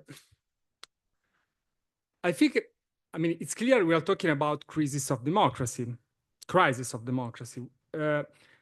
But we are also talking about the crisis of the rule of law, which is connected for the first kind of crisis. We are talking about the crisis of representative democracy, and also the crisis of political parties, as we told before, which is connected with the crisis of representative democracies.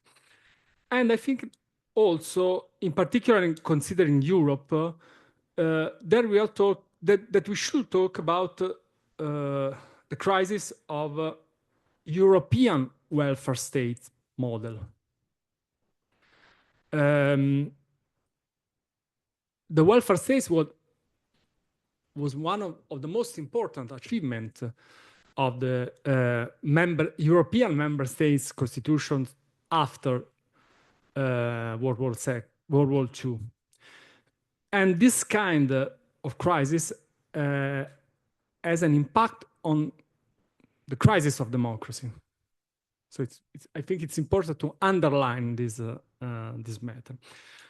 We have all these problems that, of course, have a serious impact on not only on our constitutional principles, constitutional values, but also as an impact on our way of life. So we need to talk about that. We need to focus our attention on these issues, and we need to do that with a very large approach, considering different parts of the world. Okay, so we can start with the first lecture. The first lecturer is Professor Kimishima from Ritsumeikan University. So we are going to Japan. We're going to talk about the rise of populism, nationalism, and the threat to liberal democratic fundamental values in Japan. The floor is yours.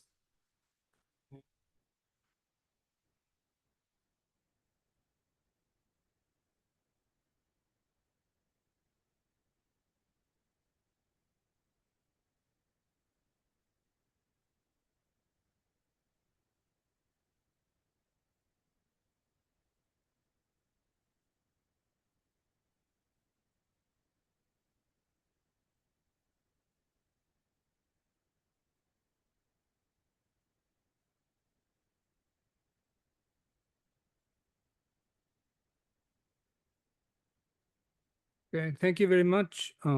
Thank you. First of all, I'd like to thank Professor Giovanni Cavajon for inviting me.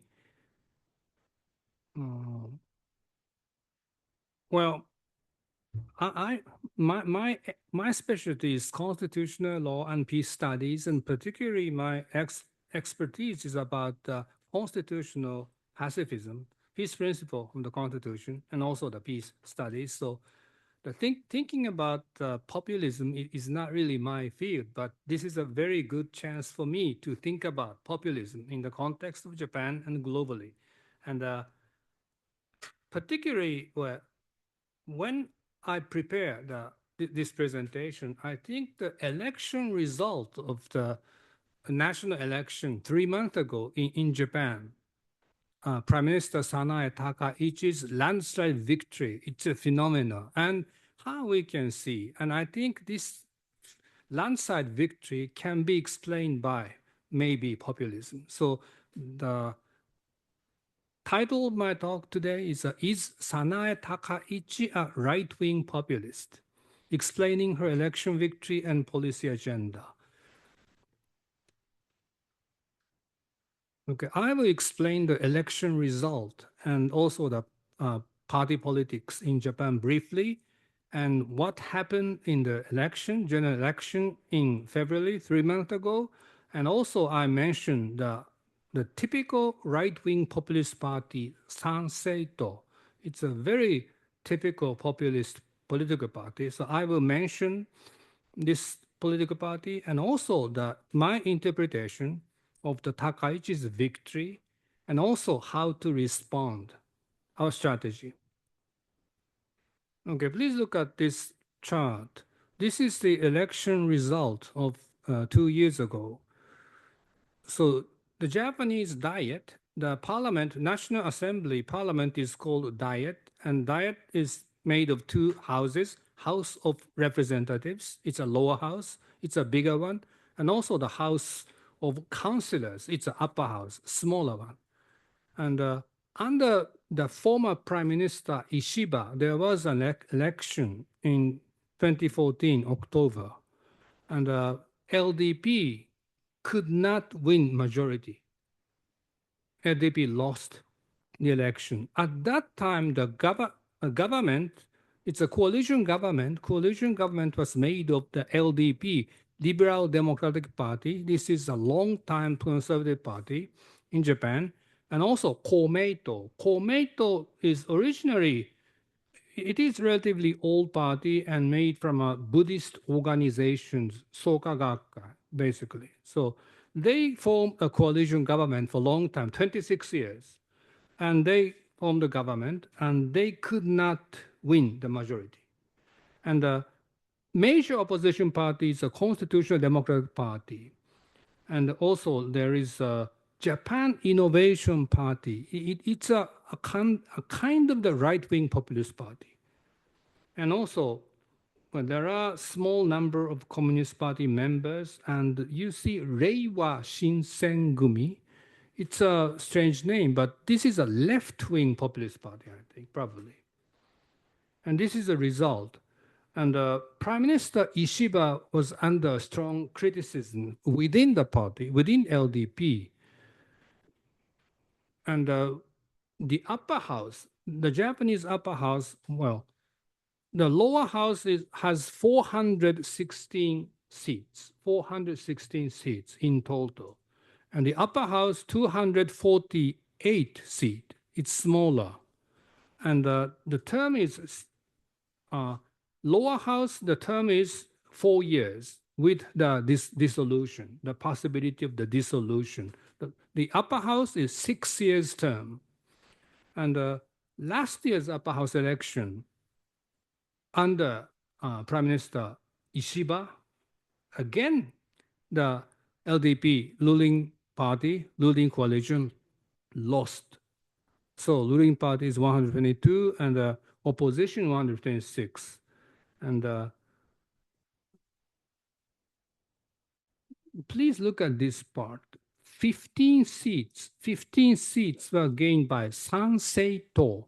Sansei-to literally translated into political participation party, something like this. Sansei means participating politics party.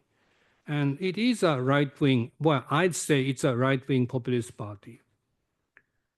And this is the result. And Prime Minister Ishiba was strongly criticized, and there were elections within LDP, Liberal Democratic Party, and the Prime Minister Sanae Takaichi won the election within the party. And Prime Minister Takaichi is a, well, she is a very interesting, the first ever female prime minister in Japan. And her politics is very interesting. Right-wing, he is a kind of the nationalist, right-wing politician for a long time. And she considers herself as a disciple of the Prime Minister Abe. So she succeeds many policies, many politics of Abe. And she dissolved the lower house as a kind of the empty strike in January this year, and it was successful. It was successful. Like, okay. The election, the February 8th election was a phenomenal. It's a very phenomenal election result. So Takaichi made the decision to dissolve the lower house as a kind of the preemptive strike. And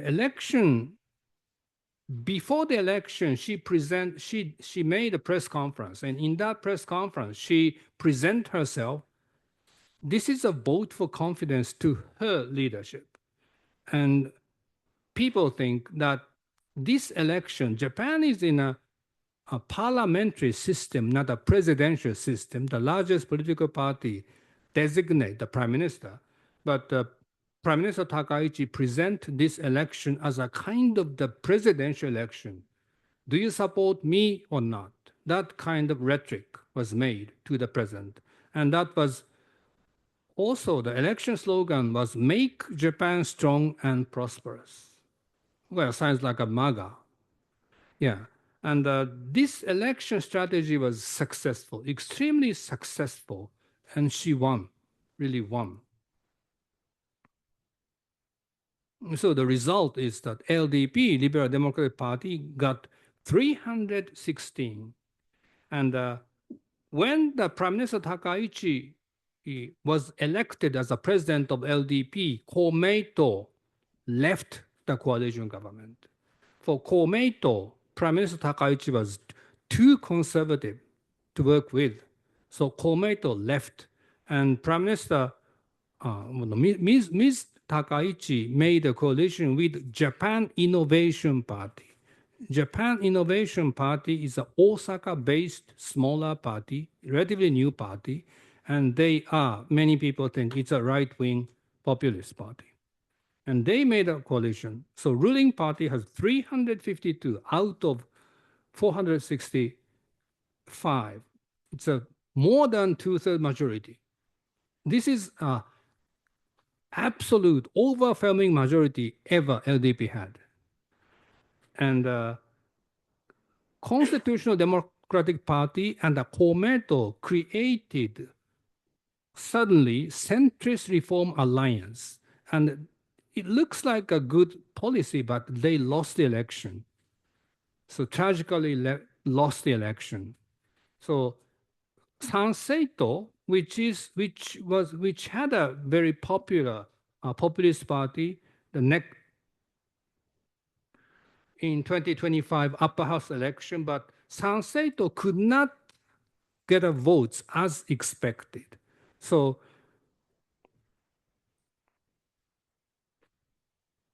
okay, let me explain Sanseito.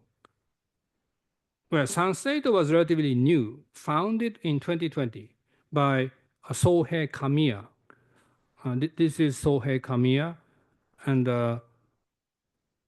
at the 2022 upper house election, they got 177 million votes, and they got 1 seat, and they become a national political party.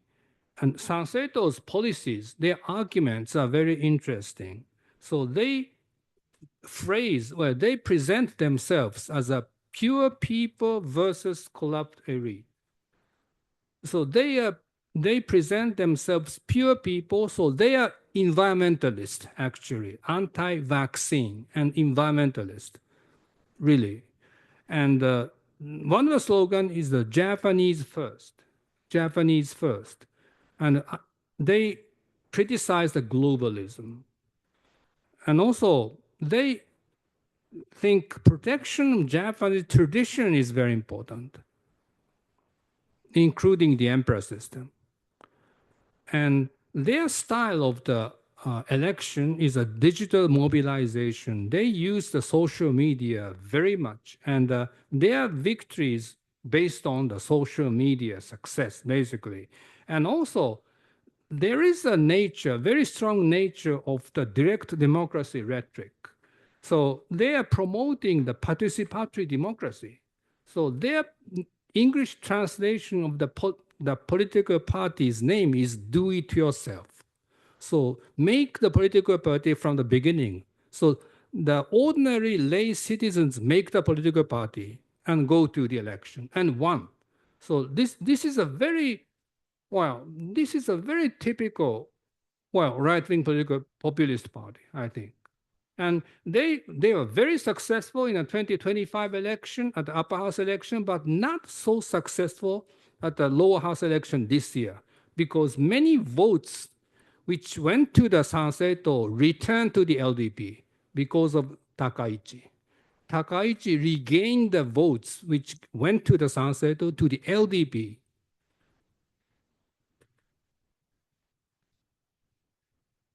So how do we see that Takaichi's politics? Well, I think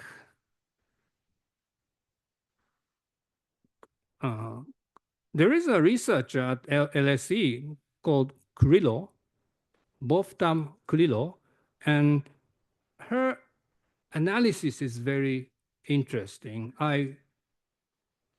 Very persuasive, I think. So she wrote an article, the discourse and aesthetical populism as securitization style. Securitization is a concept made by the Copenhagen School of International Politics, Ole Weber and other people. So they coined the word securitization and desecuritization in 1995. So Grillo think populist populism, populist politics, it's a kind of the style of securitization. So securitization means securitization is that if the politician make it something security issues, then that will change the political mode. So the political mode become, well, they remove the ordinary democratic process, bypass the ordinary democratic process, and nobody can challenge that issue. If the government decides this is a security issue, nobody can challenge. It's the bypassing the ordinary democratic process. So security is a kind of the result of the performative act. It's a performative speech act. It's more than a performative speech act. So if we use, well, Grillo, if we've used the Grillo's analysis in a Japanese politics, like a Takaichi's victory, election victory, it explains very well. Well, Japan or the Japanese people are in danger. They are in crisis and threatened by China, economic decline, demographic change, worsening domestic security with immigrants, for example. So Japanese people are in danger. This is a sense that many Japanese share nowadays. Japan is in danger, is in decline. We are threatened by many aspects. And Takaichi presents herself as a strong leader who protects the Japanese people and realize various political reforms. One of the reason of the Takaichi's victory is that she looks like a reformer, really a reformer. An opposition party like a centrist Reform Alliance, these are, or the leftist party like Social Democrats or Communists look like a very conservative political party. LDP looks like a reformist political party. Takaichi presents herself as a reformist, and she will protect the people and reform the many corrupt elite politics. So that kind of message many people accepted. And also, this securitization politics is an expansion of exceptional politics. So we are, the Japanese people, are threatened by many dangers outside and inside Japan. And the military preparedness are necessary, and even the constitutional revision are necessary to protect the Japanese people. And this aspect protect Japan from threat from outside and inside. That kind of rhetoric is very appealing to many people, really. So this is the analysis of the Takaichi's victory. So Takaichi's populist style is a politics of securitization. Then how we respond to this kind of politics? Well, my one answer is it's a politics of desecuritization. This is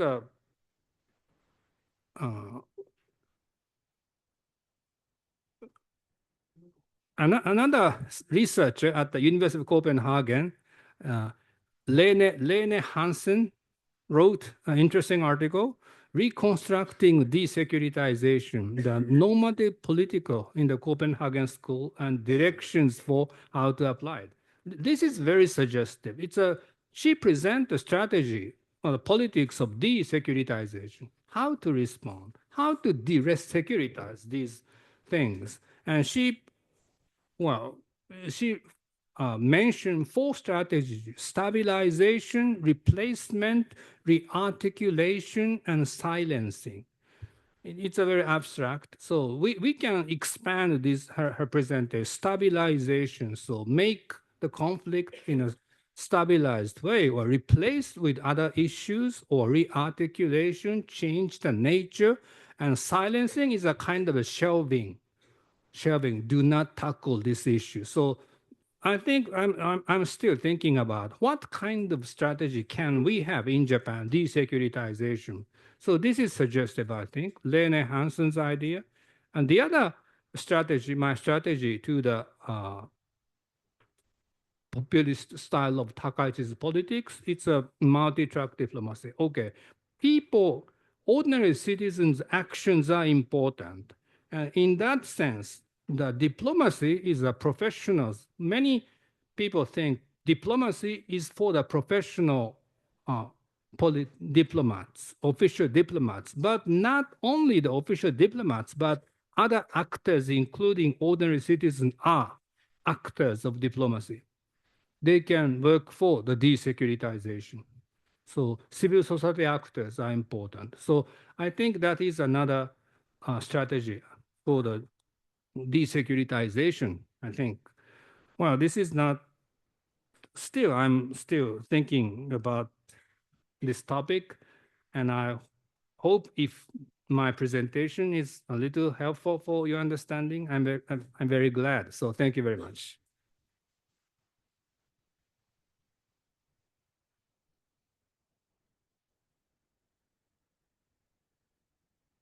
Thank you very much to Professor Kimijima for his lecture about, the rise of populist style in Japan. We examine this kind of populist style is not populist style is not different from of our in Europe populist style, in particular Italy, because we have in this year in Italy we have a strange mix between the need of more security, messages against immigration, but also the direct democracy rhetoric. I'm thinking about the Movimento 5 Stelle in the last years, but not only Movimento 5 Stelle, which is a specific political party in Italy. So we have this kind of mix. We also have this kind of mix in Europe, in Italy, maybe with different aspects in the United States, but there are interesting connections between all these phenomena. So the next lecture, you need to, okay. No problem, we can switch. We have Professor Leidler from Jagiellonian University. Lecture on the rise of populism, nationalism, and the threat to liberal democratic fundamental values in the United States. So the floor is yours. Thank you, Mr. Chairman. First of all, I'll be not original, but I'm here thanks to Giovanni Cavagion. Thank you very much for inviting me. I'm impressed by the, not only by the quality, which is obvious looking at the names and the program, but at so many important issues that have been raised, despite the fact that there's a couple of quaint issues such as populism, nationalism, identity, and I'm very happy to at least put my own puzzle, my own perspective on a couple of things. Brief disclaimer, I'm from Poland and I'm a Pole, so if you invite a Japanese expert to talk about Japan, I'm very happy that you didn't invite any other Pole to talk about, the challenges and threats of democracy in Poland, and there is such a topic, definitely. I'm not an expert, I'm a citizen, I do have my own thoughts, but I want to share with you the thoughts concerning my research. I'm a political scientist and a legal scholar. Maybe if I could call myself a constitutional legal scholar, as was mentioned by Professor Giacomo earlier, this could allow you to explain the perspective that I want to show. And Mr. Chairman mentioned a couple of times the word crisis, and I'm sure that when we look to a lot of books on democracy, the words such as crisis, decline, challenges are obvious, and that we observe things that for many of us, despite the fact if we are researchers or not, are quite new and as mentioned, very challenging. But I would like to show kind of a different input. Maybe I'll try to provoke you a little. This is also an element. I always believe that I'm having students, which I have to tell you, I don't know how you do this. It's afternoon, beautiful weather, and the people are here. Don't tell me the secret why you're here. I hope that because you want to listen to something that you didn't listen before. So my perspective is that the crisis is not new. of course, I'll talk about the United States, and especially in the United States. I know that history, as Professor Giacomo said, is maybe not the first reference, but I'll be a little bit historical, because in order to understand the United States today, you have to go back. So we can trace a lot of challenges to American democracy, whatever the democracy was, whether it was really a democracy, depending on the definitions. I completely agree with Professor Orgad at the beginning that, you know, democracy had so many different perspectives, and it's really difficult to discuss it without the context. And this American context, I think, is very, very important. Secondly, I will try to show that, you know, the scope or scale of certain processes is bigger today because of the reality we're living at. However, I do observe some repetitive patterns, especially in the United States. And third, I'll try to be a little bit optimistic in the end, okay, if I may. Yeah, well, I don't know if I will change anything. So when we think about the issues of democracy in the United States, we all are aware about this, but let me mention for those who are creating this country, the word democracy, which was not the best. Yes, there was a better word, a republic. Of course, it's problematic because we are talking about important terms that are connected today. But at that time, when the founding fathers, especially James Madison, in Federalist Papers, especially Federalist Papers number 10, you know, this first and most important commentary to the legal basis, but also philosophical basis of the new state of the United States was shaped there. And he was talking, we don't want democracy such as, and then he goes back to Greek democracy. He goes back, which I really love, because Poles are mentioned, not in a good context, yes, to a noble democracy, which was not really a democracy. But the fact is that he saw a lot of flaws, a lot of crises of these types of democracies, and said, we want a republic, we need a republic. Whatever that was at that time, of course, it was shaped around certain principles. And these principles were put into American Constitution. The main document in 1787 added first 10 amendments, Bill of Rights in 1791. When I'm looking into what democracy is or was in American context, or at least what we expect or what founding fathers expected, you cannot think of that process without separation of powers, which is unique because on one hand, it's a pure separation of powers when you look into the institutions, but on the other hand, it is connected directly with checks and balances, which doesn't make it fully pure because you have different branches that are maybe not checking or controlling, but are at least in historical context trying to assure that the others are not accumulating power and are not going towards authoritarianism. But as a matter of fact, they need to collaborate in order for the system to work properly. Without federalism, it's impossible to understand America. To simplify things, in my perspective, when I try to compare historically and especially today, the differences, there are a lot. However, it depends on from which angle you look at it, between the Republican Party and Democratic Party. This is the notion of federalism. So even if Republicans are, more deregulative or are against, strong state, the fact is they're for strong states, not strong state. So it's still kind of state-based institution, but of a lower level. So the big question, and it refers to institutional issues, to right to abortion, to death penalty, to the right to bear arms, and many other things. The big debate is which level controls. Yes, closer to the people or further to the people, depending on how you define it. Then, of course, the issue of national sovereignty, which was mentioned here, or national identity. Well, the problem of Americans is or was that they had to combine this mass into certain symbols, but also into certain values. But the big question at the beginning was, what is that nation? And there's a famous Supreme Court decision of 1819, McCulloch versus Maryland, in which the Chief Justice John Marshall tries to, the question is completely different. It's about the constitutionality of National Bank, First Bank of the United States.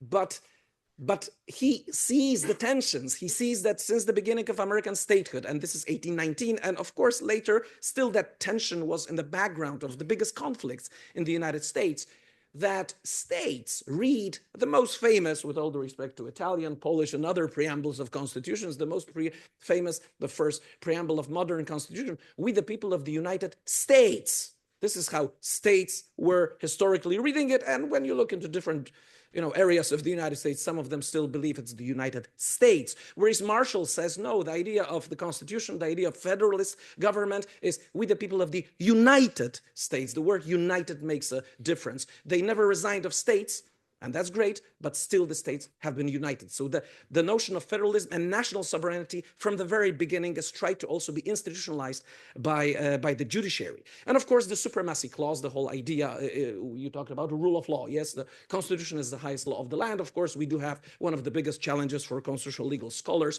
analyzing the originalism or textualism way of interpreting the Constitution versus living a constitutionalism or reasonable interpretation, which is a huge clash of values today in the United States, and not only. And then, of course, the set, I'll not read them all, but the set of important rights and freedoms that have been put into the Constitution. However, and it's obvious, their meaning, their impact on American democracy was completely different. I mean, at least speech, looking to one of these contexts, what was speech in 18th century, 19th century, 20th century, and 21st century is completely different. So it's an evolving system. Now, who helps or who doesn't help, depending whether you like it or not? The system to evolve, this is, of course, the judiciary. So we are talking about the courts with the Supreme Court and the judicial review, the decentralized power, but as a matter of fact, with the most politicized court in contemporary world, at least in democratic systems, the Supreme Court of the United States, that is able to shape or reshape the Constitution in the way the majority of justices believe, which is quite important in the context of what I want to also share with you. But what is the practice? It was already mentioned today, of course, at the very beginning, 4 million people being the addressees of the Constitution, but obviously voting rights. So it's not as Professor Bistagnino mentioned at the beginning, voting rights or electoral rights. Of course, it's a necessary element of democracy, but that's just the beginning, yes? You cannot define a state of democracy just with the fact that you have free elections. But the fact is that, of course, this process has evolved. So first white men, landowners, then black men after the Civil War, then women in 1920, and 18-year-olds, which was also mentioned, of course, connected with the war in Vietnam and all the tensions. The biggest problem of the United States is that in the Constitution, at the beginning, there was no reference to the rule of law. Of course, the question is, do you need to have it directly there or not? Because John Marshall, again, in another landmark decision, Marbury versus Madison, mentioned that a government of laws, US, it's a government of laws and not of men. So he tried to add this valuable thing to this Constitution. But in 1868, they put 14th Amendment, which gave equal protection of law. But the problem is that since 1950s and 1960s, this clause didn't work.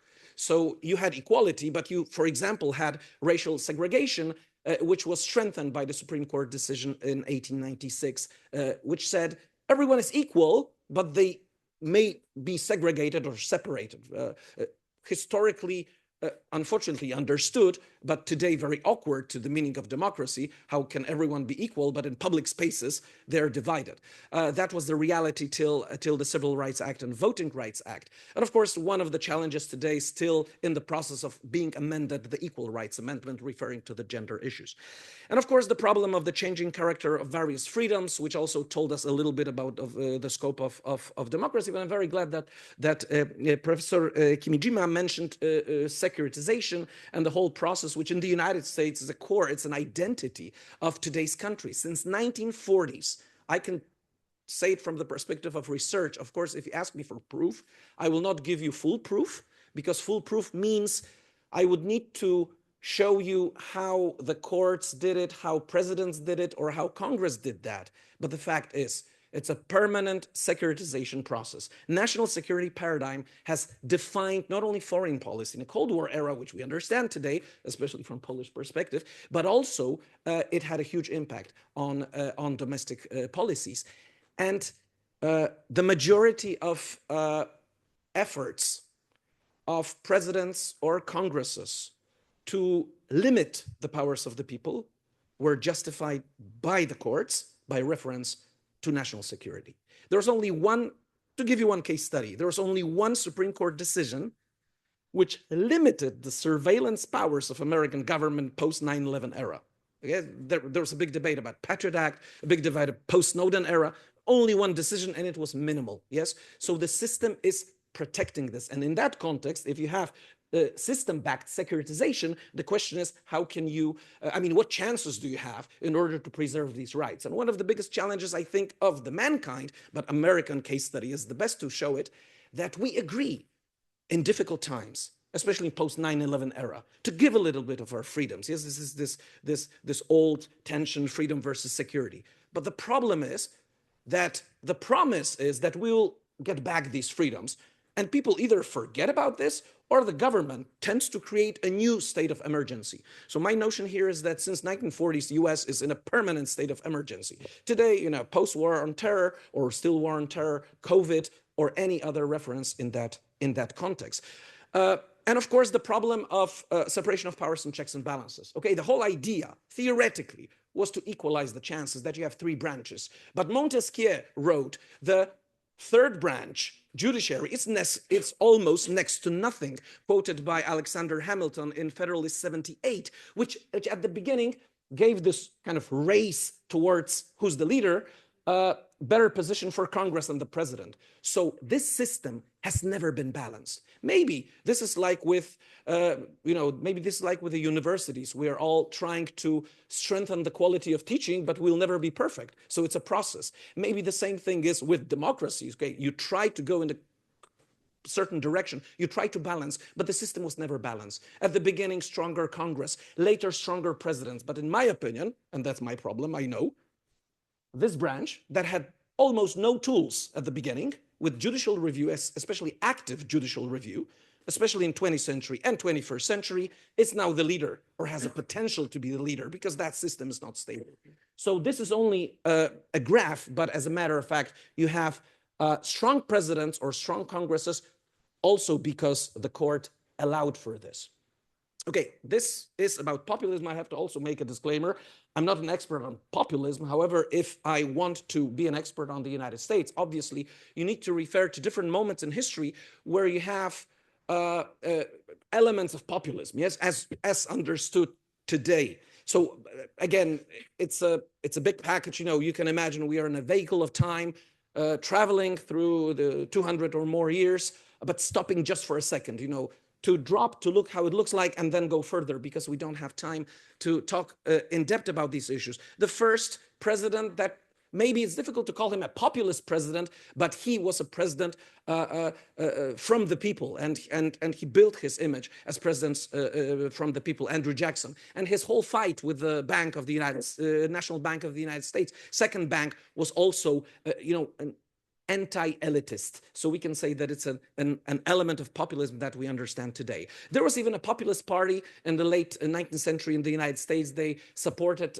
William Jennings Bryan, a candidate to presidency, but Bryan lost to McKinley. But this was a typical leftist agrarian vision to support the farmers against the big elites.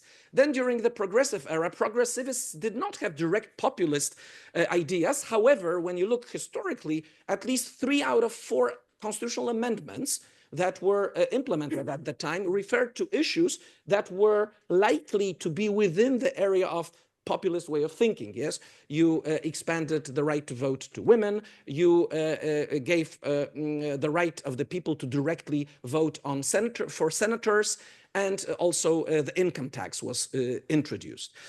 During the Great Depression era, of course, we have Franklin Delano Roosevelt with populist rhetoric and populist economic program to fight against the rich. The problem was that he had to centralize everything. So one thing is what he said, the other thing was the consequence of his governance. Then we have Cold War populism. Mostly it was right-wing, anti-communist populist, but also within the civil rights movement, you had this approach, anti-establishment, yes, against not only the whites, but also those who were governing at that time.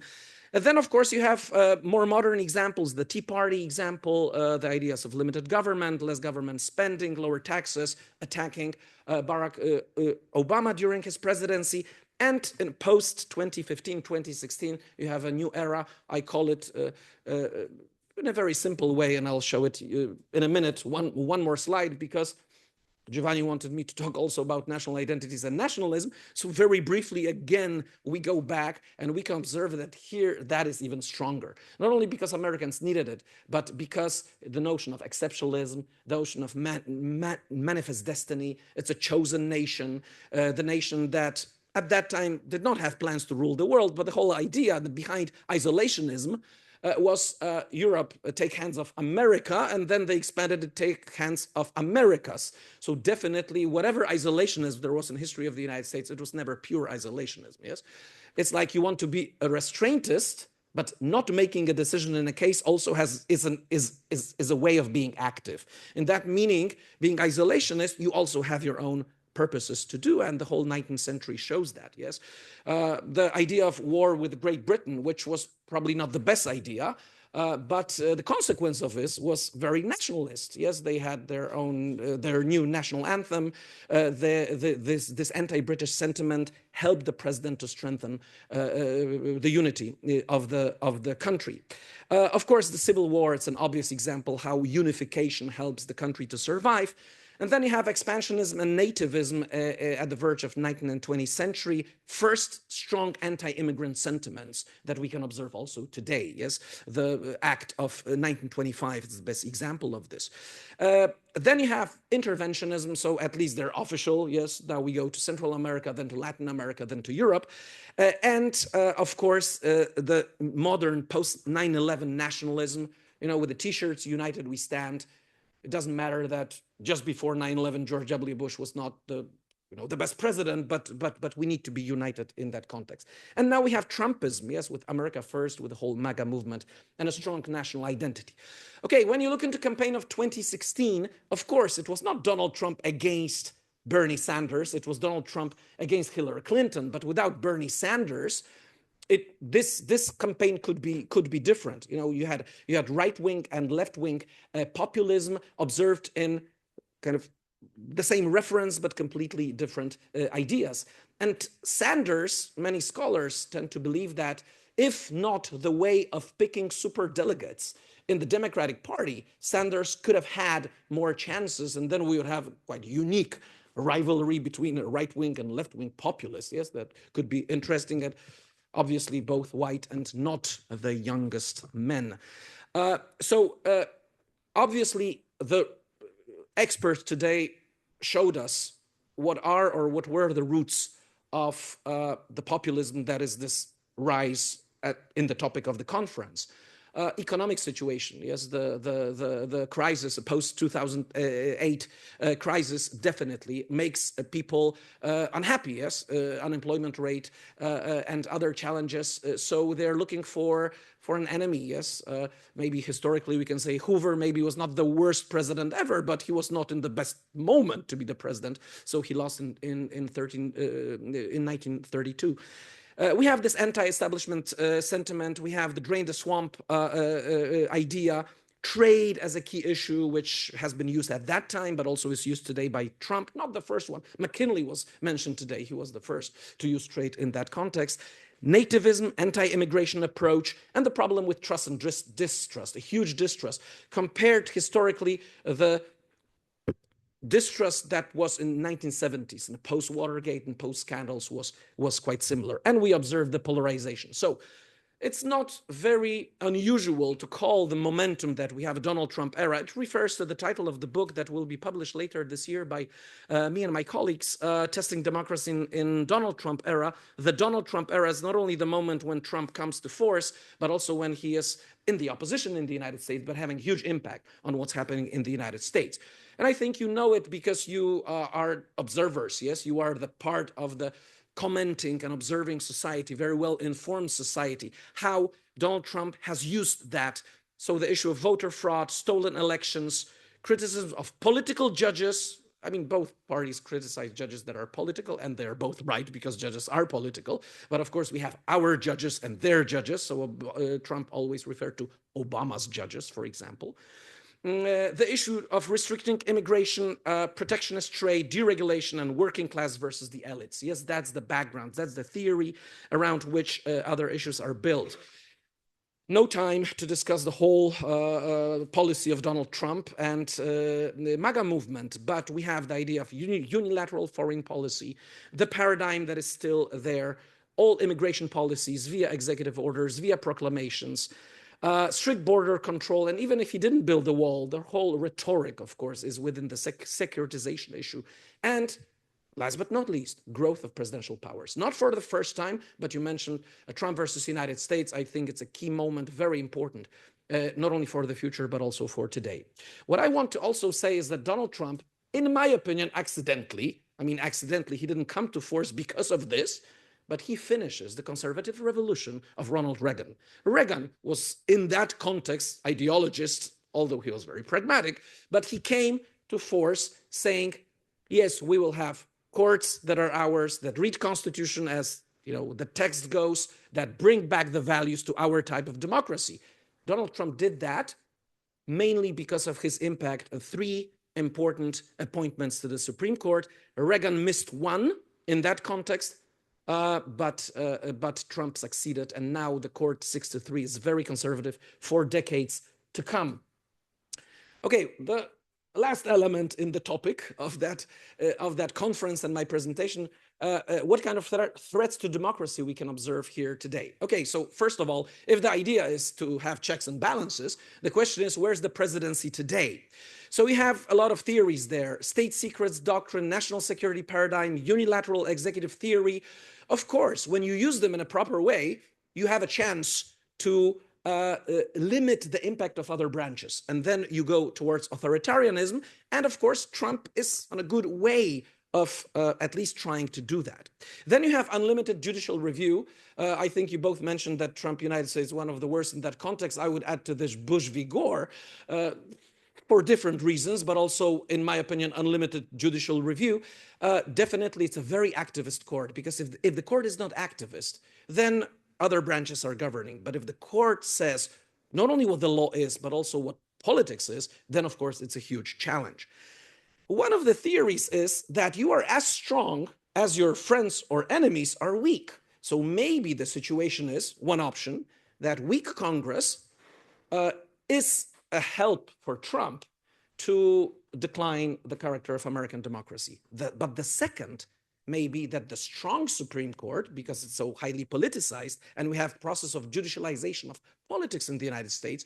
So you can have either a weak branch or you have a strong branch which supports you. Both cases, I think, are cases in the United States today.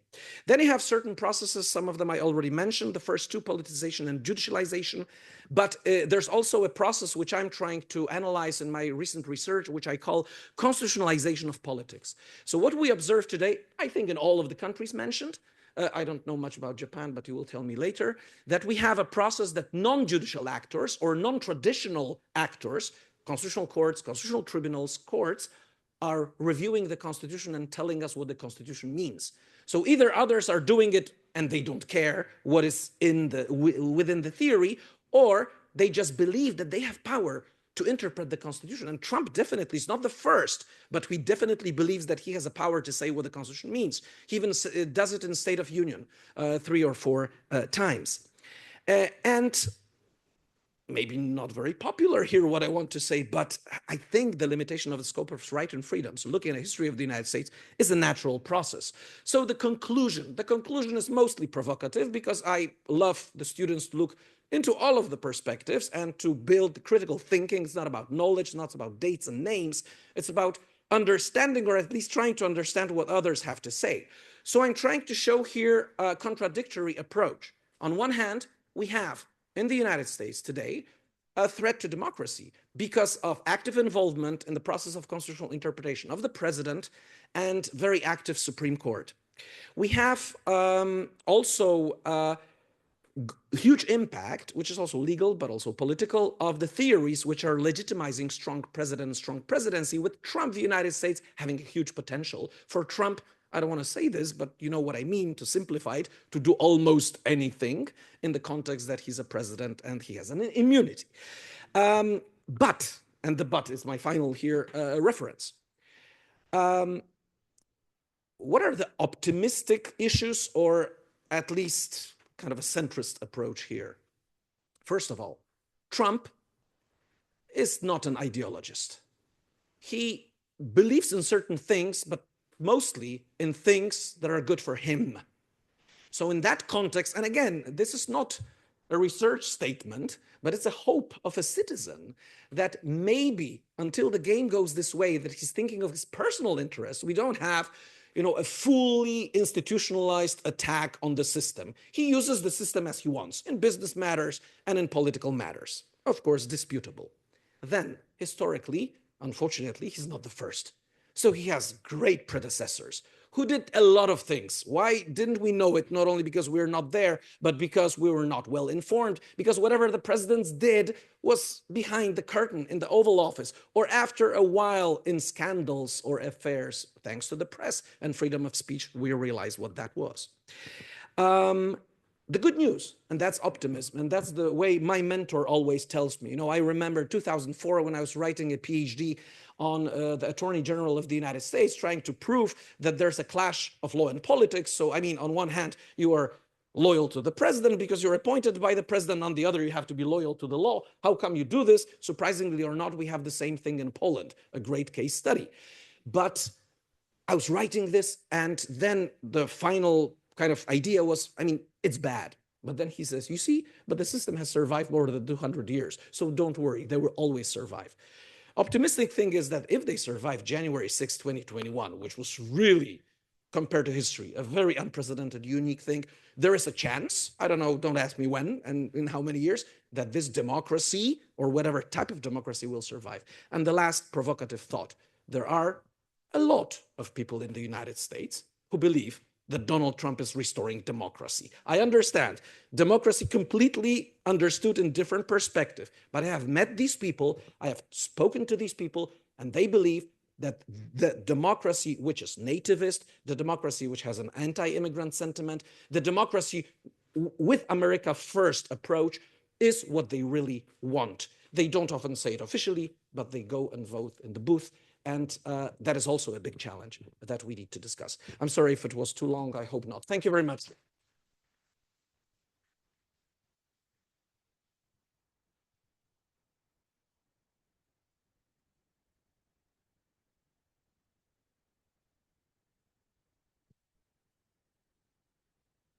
Thank you very much for your very interesting lecture.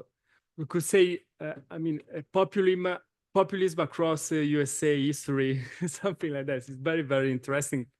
I have some, maybe later, some questions. Okay, so let's talk about Europe. The last intervention. I mean, we just talked about Europe, but we could go on with another reflection, maybe also considering the contribution from Japan and the United States. So, Giovanni, the floor is yours.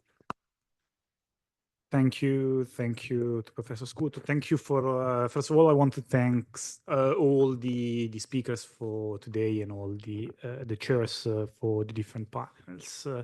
I will try not to take too much time out of Q&A because it is late, and as Professor Leider noted, it is a beautiful day, so we don't want to keep you here for an excessively long time span. So what about Europe? We saw the speakers that preceded me painted a very comprehensive framework. So from the theoretical perspective, I don't have to elaborate on that. Liberal democracies are fundamentally built upon the idea that majorities can take care of themselves. Majorities are granted the natural position of power by the very existence of the majority rule as the instrument that we use in democracies to take collective decisions. Therefore, majorities do not need any special protection, any special right, any special constitutional defense other than the domain of the dominance of the majority rule. therefore, the state should focus, a democratic liberal state should focus on the protection of minorities, minority rights. So the twin pillars of liberal democratic systems, contemporary liberal democratic systems, is majority rule on the one hand, minority rights on the other. This rule, this paradigm of contemporary constitutional law is currently being challenged, and it is being challenged for a number of different reasons that we explored in the first section, and we cannot dig into those reasons in this presentation. What we can say is that we have as Professor Orgad called it, an existential anxiety of traditional national minorities. Traditional national minorities currently are, whether or not this is a genuine sentiment, whether or not this sentiment is based in facts, in reality, traditional national majority in the West are currently feeling like they are going extinct, like their identity, their culture, the way of life will disappear in the span of 1 or 2 generations. And therefore, they fear that they could become minorities in their own homelands, in their own societies. And this generates a political demand, a political necessity, which is a necessity for protection. National majorities are feeling like they currently need a strong protection of the identities, of the cultures, of their ways of life. And this fear is a fear, populist parties, populism is exceptionally capable of intercepting this fear, of providing what seems to be an answer. I will get back to that. It is not an actual answer. It is not an effective answer, but they, populist parties, are positioned due to their features in a way that allows them to try to provide some solution to these problems, to this existential anxiety. This is because, as the speakers in the first panel highlighted, populist parties base their political agenda on the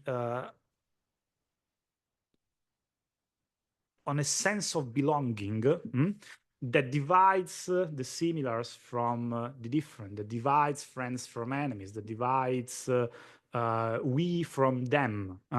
And this is a rhetoric that we can find in every populist party in Europe and outside of Europe. It is first to the Italians in Italy, Brothers of Italy and the League use this slogan. It is the French first, the Front National in France. It is America first in the United States. It is the Japanese first in Japan. The playbook of these parties is the same across all liberal democracies. And I would argue that the playbook is the same because the playbook is extremely effective in intercepting this political demand for security, for protection, for some sort of stability in a world that is changing due to many epochal phenomena. And when we look at Europe, I would argue, we should always factor in the welfare state, as Professor Scuto mentioned. When we look into Europe, we look at the values that are transversal to all liberal democratic systems. Well, in Europe, we have one specific value that is perhaps what makes the European constitutional tradition different from the American constitutional tradition, the Australian constitutional tradition, which is the value of solidarity, substantial equality, the idea that the state should redistribute wealth in order to provide some services and some positive rights, some protection, some security net to its citizens. And this value is being challenged, of course, by globalization, economic crisis, the growth of inequalities. And this adds to that feeling of unrest. We could talk about a psychological cost of the transformations of our time. So the transformation of the demographic composition of society, the ethnical composition of society, the decline of the traditions, the religion, the language of the nation. On the other hand, however, we have also an economic cost of this transformation. And when they come together, they bring, they put populist parties in an exceptional position of advantage, as they can propose an easy solution to these complex problems. And the easy solution that they propose is we should protect the traditional national identity. We should even restore the traditional national identity if necessary, because they use the protection of national traditional identities but in order to frame minorities, and especially new minorities, as a scapegoat. How do we go back to the levels of welfare protection that we had, say, in the 80s? How do we go back to the level of wealth that we enjoyed? Complex problems, the decline in the levels of welfare that we enjoy, of course, is a product of many different factors. The economic crises are a byproduct of globalization. We don't really know how to go back from there. Populist parties propose an identitarian solution and an easy solution. We should restore the traditional identity of the nation. We should restore the homogeneity from a cultural perspective of the polity. We should rebuild or bring back the glue that used to keep together our national community. And that glue is our traditional religion, our traditional language, our traditional way of dressing, our traditional way of eating. And of course, in the more extreme cases, it is we must bring back some form of ethnical homogeneity of the polity, which is an argument that has been brought forward by many populist leaders in Hungary, for example, Orban, in Italy, General Vannacci. We have, it is an extreme position even among populist parties, but it is a position that nonetheless exists. So what is happening in Europe is that these populist parties are, while we are debating how to save liberal democracy and how we can update liberal democracy to democracy 3.0, as Professor Orgad was mentioning, these populist parties are already transforming, however, our legal systems and our societies by leveraging these identitarian policies. And it is not only, of course, populist parties that are in a position of power. It is not only by governing that populist parties reshape our legal systems. It is also due to their mere existence. Just by existing with their radical identitarian political agenda, populist parties push traditional parties more and more on the edges of the political spectrum. And therefore, in order to try to keep some form of consenting the electorate, also traditional parties are starting to try to push a more identitarian agenda. And we see that in many, many European legal systems.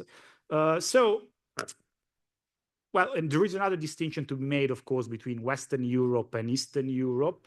Western Europe, of course, has experienced a high degree of multiculturalization of their societies. Eastern Europe, not so much. But in Eastern Europe, populist parties, nationalist parties are pushing forward policies that are very similar to those of that are used in Western Europe in order to defend the traditional national identity. And the argument is, look how Italy, how Germany, how France, how the United Kingdom ended up. We are still in time. We can still prevent that from happening to us. We can still save our traditional identity, our national identity, our national culture. So just to give you some examples on how this is translating into actual policies. Think, for example, of well, a very good example could be that of religious symbols. Think of the so-called burqa ban, so laws that prohibit the Islamic face veil, the Islamic veil that covers the face of the wearer entirely. In 2010, France was one of the only legal systems in Europe that implemented a ban of this kind, a general ban, a general prohibition of wearing the Islamic face veil. And we all regarded France as an outlier. We all said, well, France is a peculiar situation. The prohibition is the result of a singularity, the fact that France has a very strong take on what secularism is. So France was seen as the exception. In the last decade, burqa bans, so laws that prohibit wearing the Islamic veil, were implemented in Austria, Denmark, the Netherlands, Bulgaria, Luxembourg, Norway, and Switzerland. In Switzerland, it was implemented at the constitutional level, so with an amendment to the constitution through a referendum. It was enshrined and entrenched in the constitution directly. And similar bans are currently being discussed in Italy, in the United Kingdom, and in Portugal. Think, again, when it comes to symbols, new bills that would mandate the mandatory exposition of the crucifix in public offices. We have a bill that is currently being discussed in Parliament in Italy today that would mandate the mandatory exposition of the crucifix, a symbol of the majority's traditional religion, in all public offices, including the offices of constitutional bodies, so in Parliament, in the Constitutional Court, in the offices of the Presidency of the Republic. Think again, for example, of school and the protection of the national traditional identity in the education system. In Italy, we have several regional laws and bills that are currently aimed at imposing, mandating the celebration of of Christmas and other Christian festivities. Make it mandatory to celebrate those holidays, and on the other hand, prohibit ban the celebration of the festivities of minorities, for example, Ramadan. In France, 2015, the government adopted what was called a great plan for the mobilization of public education for the defense of the values of the Republic. The idea that the public school, public education system should mobilize, which is aging to warfare language of sorts, in order to defend, to protect the traditional values of the French traditional majority, including the ad hoc courses, lectures on French values, including the celebration of the rights of the Republic in school, so singing the national anthem, raising the national flag, and so on, including disciplinary sanctions, punishments for teachers and students that would question the values of the Republic. Think about, for example, immigration, proposal by the Meloni government to amend, reform the Italian immigration law in order to prioritize migrants that come from Christian majority countries. Meloni's government proposal was based on the reasoning. Why do we truly need, let's say that we need immigration. Why should we welcome immigration mainly from Islamic majority countries? Let's prioritize by law immigration from Christian majority countries. So, for example, from South America. And the argument that Meloni put forward was, well, they are more easily integrated in our culture.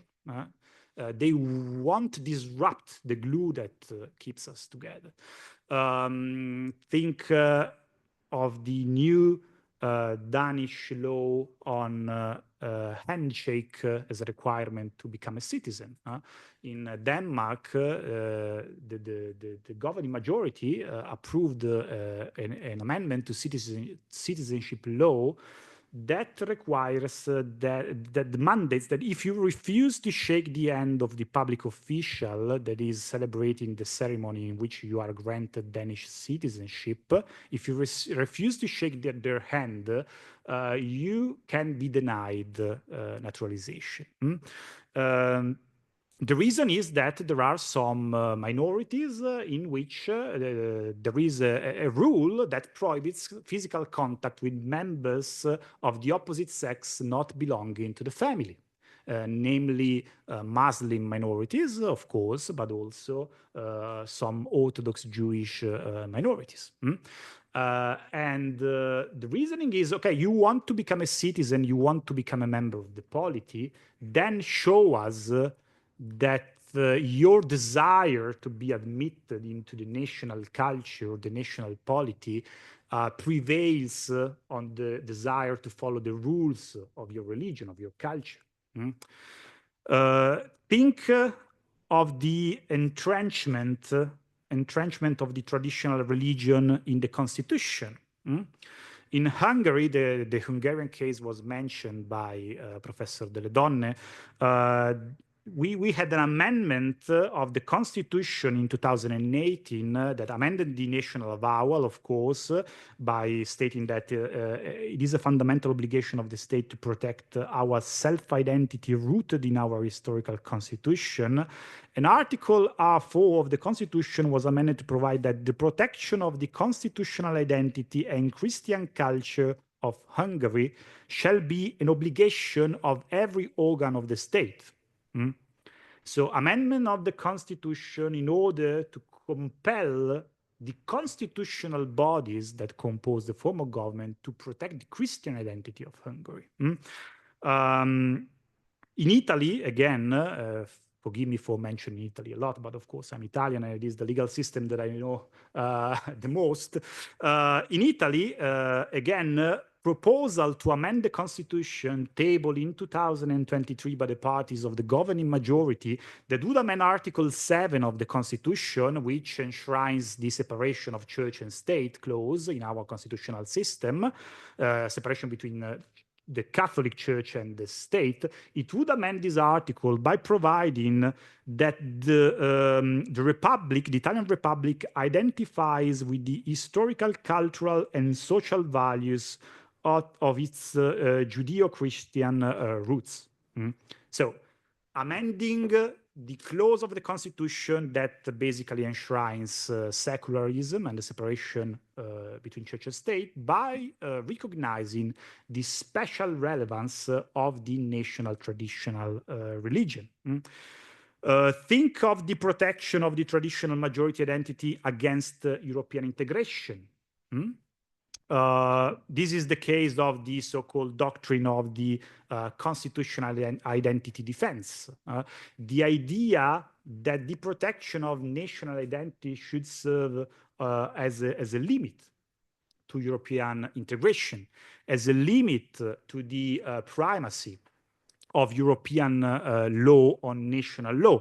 And this is a doctrine that has been adopted and promoted by the government and courts of several member states, Poland, for example, Hungary, Slovakia, Bulgaria, and so on.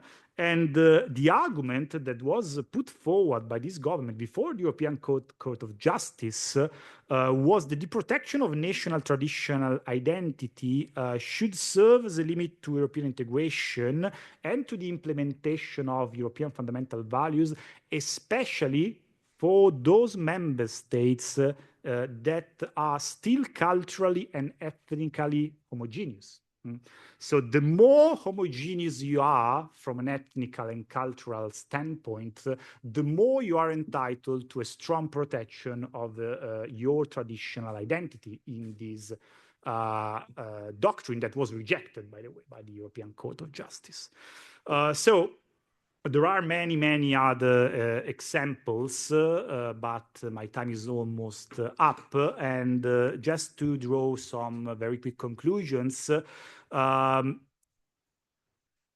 this is a very much deeply rooted trend that we can observe in Europe. And this is something that, again, is happening and is already transforming our legal system and our societies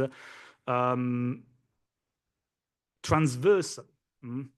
And this trend is brought to its extreme consequences would, I would argue, transform the very foundations, or at least some of the foundations of liberal democratic constitutional law.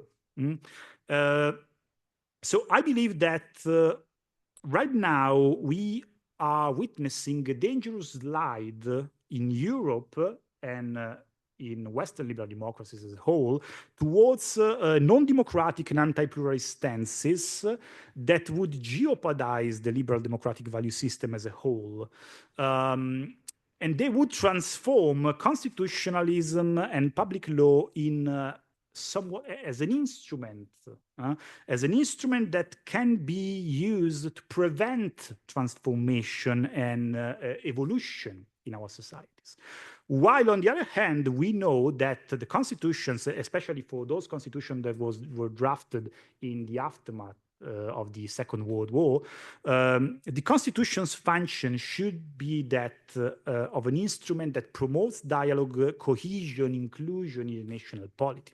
And therefore, ultimately, this trend would transform constitutions in instruments to divide, in instruments to separate us from them, friends from enemies, which is precisely what the pluralist stance that liberal constitutional law adopted after the Second World War aimed to prevent from happening again. Thank you.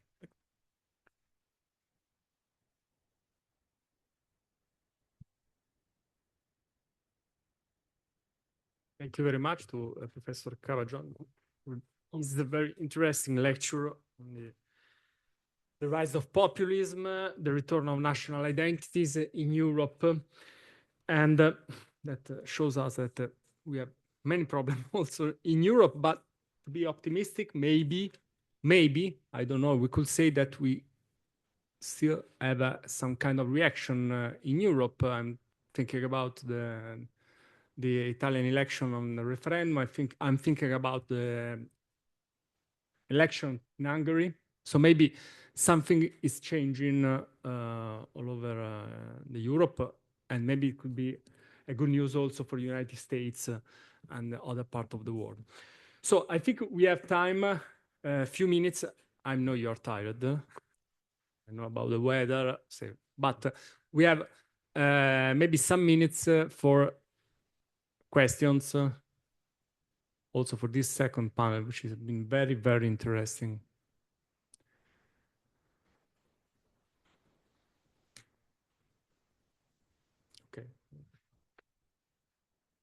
Ecco.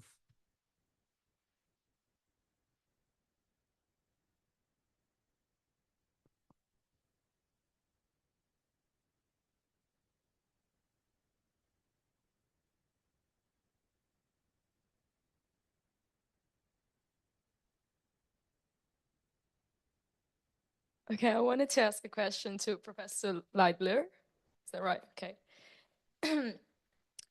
You said you wanted to provoke something. You surely did. Of course, it's positive. But yeah, you said that there are many Americans that think that Trump is restoring democracies. I see that the United States democracy is way more individual, way more pointed to individualism rather than general conception of democracies that we have, for example, that is way more pointed on communitarian work. But other than that, you said, for example, anti-immigration ideology, for example.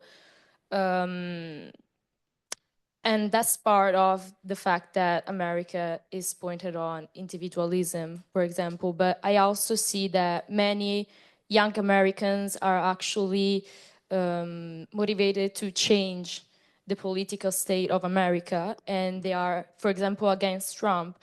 I think that one of the most important, as I think also all of us perceive that one of the most important things about democracy is the freedom of speech. And I think we all saw what's happening, for example, with ICE and what young people are doing on the streets against ICE. And I saw so many video or testimonies that actually explains what's going on with that situation, involving also the fact that they are not free to actually go against ICE, for example. I mean, what? Against ICE, the group of, yeah, the military, exactly. And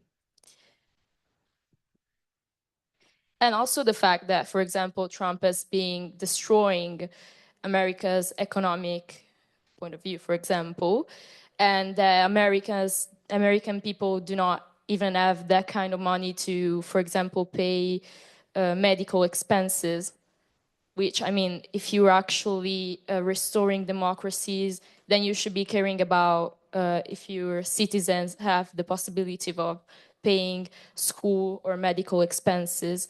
But as you said, for example, of course, I totally agree with the fact that he's way more into like thinking about only himself rather than his citizens. So.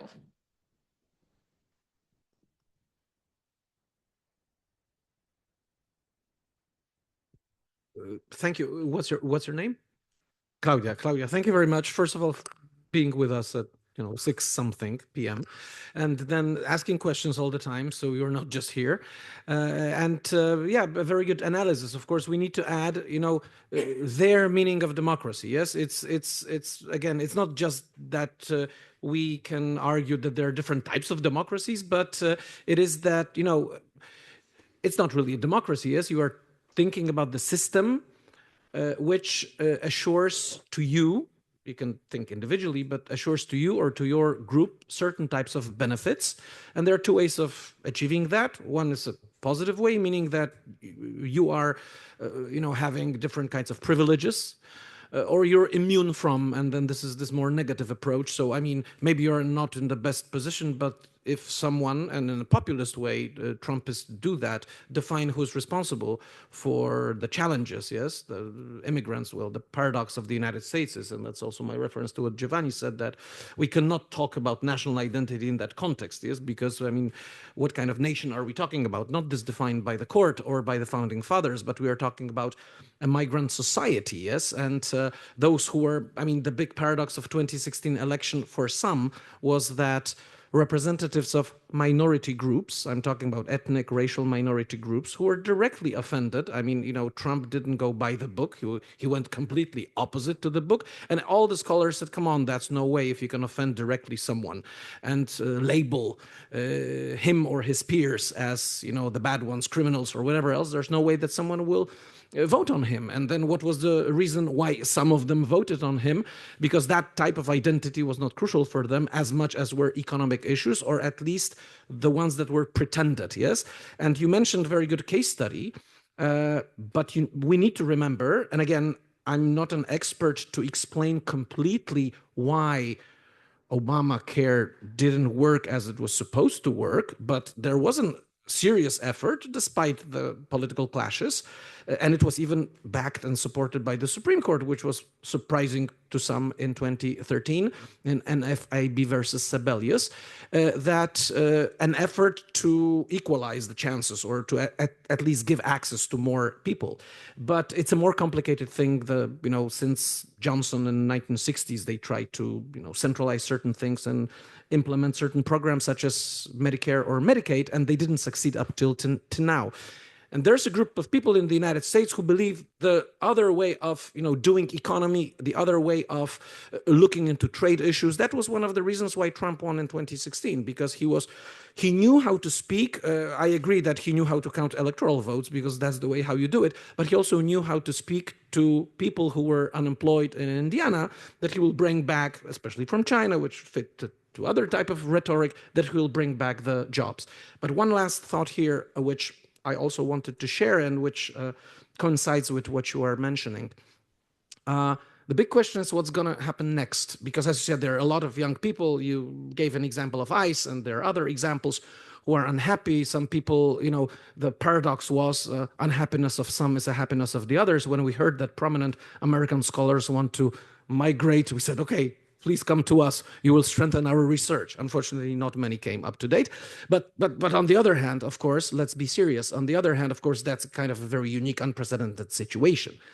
But the big question is, and I think this is a question maybe for another conference that Giovanni will invite all of us. Yes, Giovanni, thank you. That we need to think, what is the political response to what is happening? Because if Giovanni said that populism is very effective, and I agree, and that's the main reason, if you're in a political party, you want to win. That's the purpose. You don't want to change the world. If even you want to change the world, you need to get there.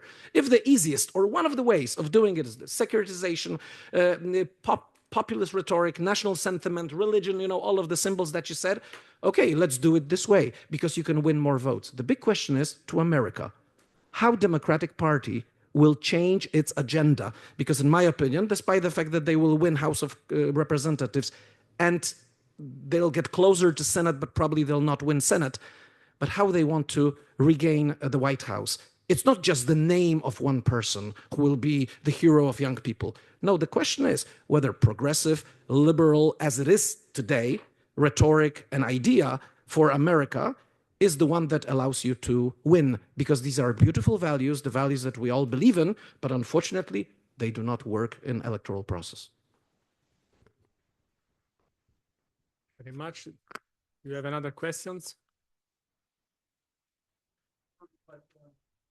No, maybe we can start from, okay. Microphone. So,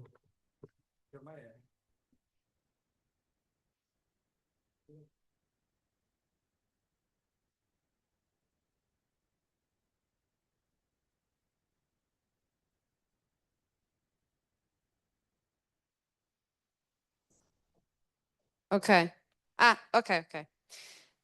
So I wanted to ask, we talked about populism and nationalism for the conference, of course, and I wanted to ask more about the future, more than how they gained consent and why in the different countries. I know it's a very general question and it depends. For every situation, it's different, but I wanted to ask, in your opinion, how far the consent for this kind of parties will go and how much time it will take for them to start decreasing. I don't know if it's makes sense. It's correct.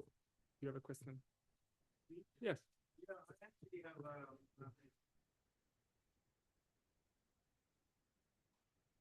Question for the organizer. I actually found this panel as fascinating. I love the two cases, both of Japan and the United States, and the theoretical framework. And I wonder, and you don't, maybe we can discuss it later, if there's any plan to do something with those presentations, because I found them fascinating, and I think that certainly the discussion should proceed. I've been in dozens of conferences on this topic, and I think this panel was extremely fascinating. So thank you. Okay. I have a question. You have a question. We are, okay. Maybe we can go on with the questions and then. Okay. I have a question for Professor Kimijima because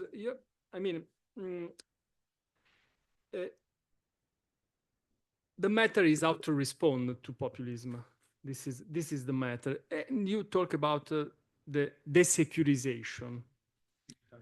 Desecuritization.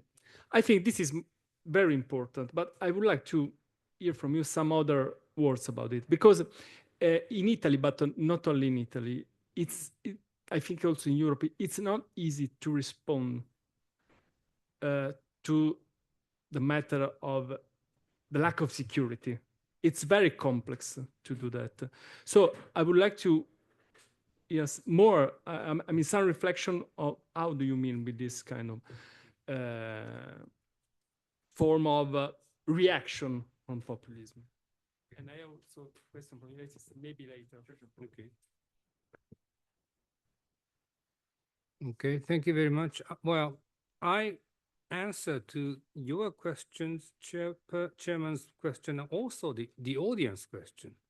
How the future, how we can respond to this phenomenon, how we can really protect the values of the liberal democracy, and the issue of the securitization.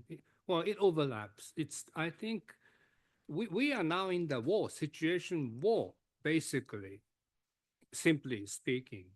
And immigration or the immigrants, the outside, movement from the immigration from outside is a security issue. That's one of the understanding of the securitization. It's a security issue. And we are in a war in the time of war. And that kind of war situation make populism look like, appealing to many people, I think. So I think that in order to really protect the liberal democratic values, I think how we really control, how we overcome this kind of war situation or the securitization situation in a big picture, I think. In Europe and in Japan and in United States, we are in a war. We are at war with actual war and more implicit war, I think. War with other countries, or war with other parties, or the war within the society, I think.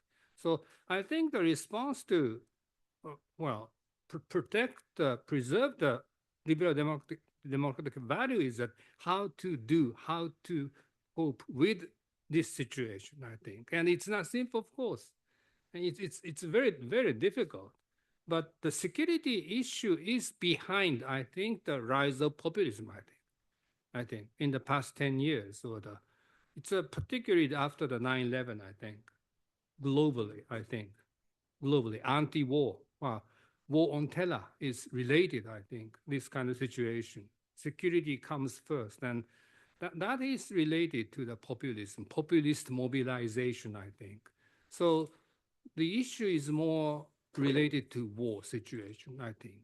And it's not simple, of course, I think. We need security, yes. People want to be safe, of course, protect themselves by threats, many threats. But too much security means it's a loss of the liberty, I think. There should be some balance between the security and liberty.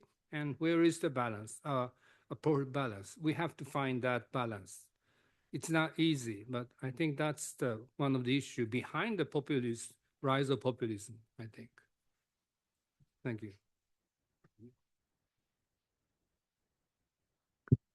So first about the question on the future, where do we go from here? Well, of course, I don't have the answer to that, but connecting to the comment by Professor Scuto, who mentioned the result of the referendum in Italy, the result of the election in Hungary, which shows one could argue that there is hope that to defeat populist movement, to defeat nationalist movements, but what is the damage that has been done in the meanwhile to the stability of the constitutional system? Because let's take Hungary, for example. Hungary is an excellent example of what happens when you take these populist proposals to the extreme. As I mentioned, in Hungary, the Christian identity, traditional identity, the obligation of the state to protect the traditional identity, the Christian identity was entrenched in the constitution. The protection of the traditional family was entrenched in the constitution. The protection, the obligation of public school to educate students according to the Christian identity was entrenched in the constitution. Okay, Orban was defeated. What happens now? The opposition party won a supermajority. They can amend the constitution. Let's say they amend the constitution and revert the changes that Orban made while Orban was in power. What happens if in 5 years, 10 years, Orban or someone like Orban wins again? Will they re-entrench in the constitution the Christian identity? Will they re-entrench? So the constitution risks becoming a battlefield. Again, my point in my conclusion was the constitution should bring together the polity, should be something that unites the polity. Should be something that generates cohesion. So even though some recent cases show that populism, of course, can be defeated, the damages that these trends generate could end up being not so reversible. And they could change the nature of constitutionalism and constitutional law even after populism as we know it declines and goes away. So I think it would be very important to read Professor Orgad's new book about that and Liberal Democracy 3.0 because I don't have any answer, but I'm very, very eager to find out what the solutions could be in Professor Orgad's book. And about the question of Professor Orgad on continuation, well, when we go to these conferences, there is always an impending doom, a sense of dread. Will we be asked to write down our research, our presentations? And I mean, if everybody is willing, having reasonable time, of course, we could imagine, including the chairs, of course, we could imagine a book proposal, perhaps, like to start framing our research and the setup that we decided to adopt for this conference, and of course we can discuss other joint initiatives at dinner, I would say.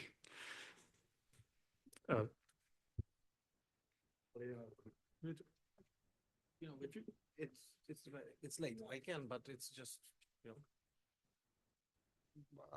I can just say no. One thing that, you know, in 2016, even in the evening of the election, when I was in the media in Poland, I said no chance Hillary Clinton will win. So you don't want to ask someone who did not predict. I know there were some more people that did not predict Trump's win, but I'm not a good person predicting the future.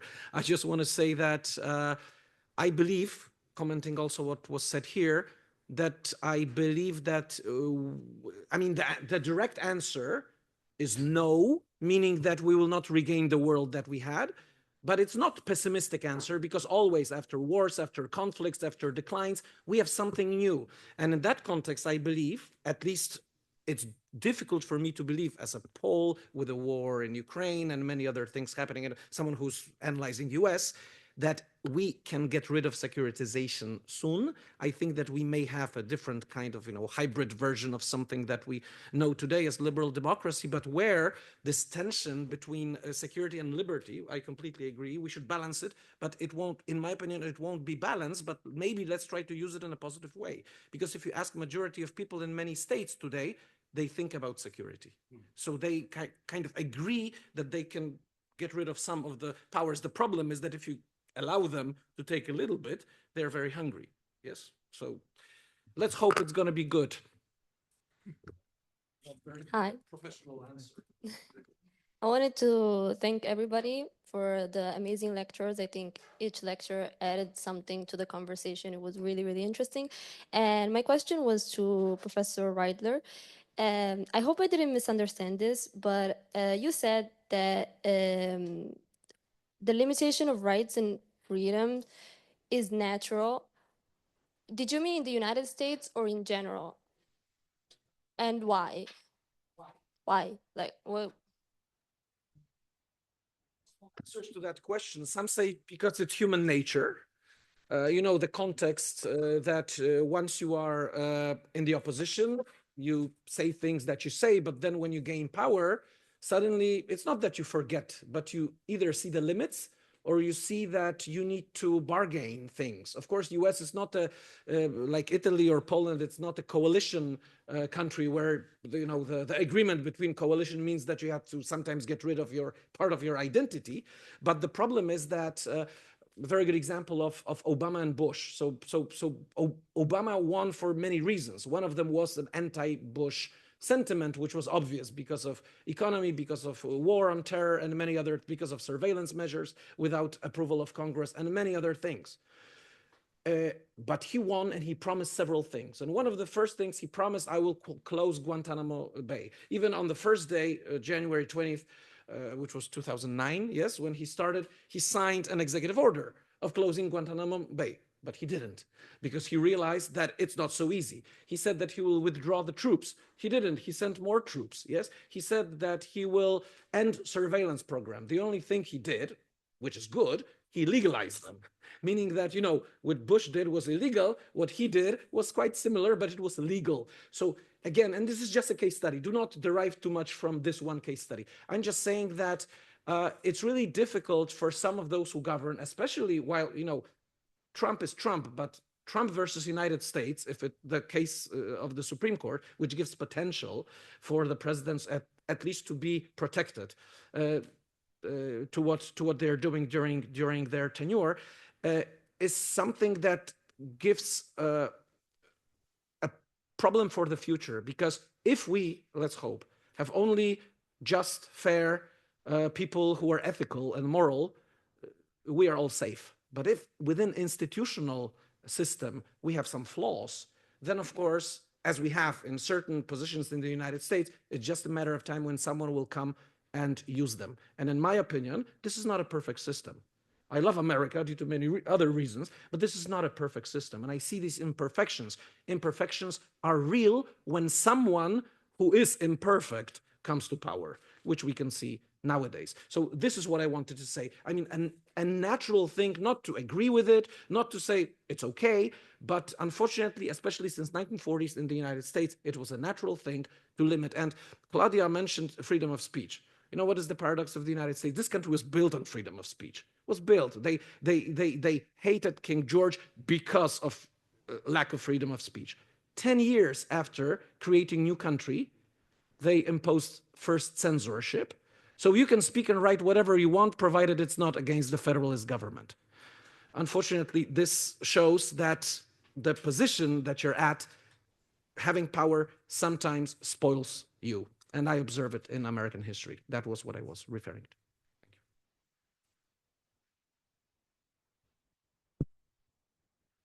Other questions?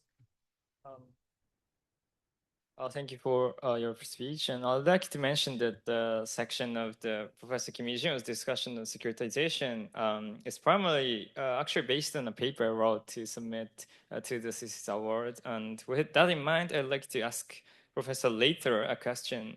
And personally, I feel that Trump securitized not only about migration, but also foreign countries and religion.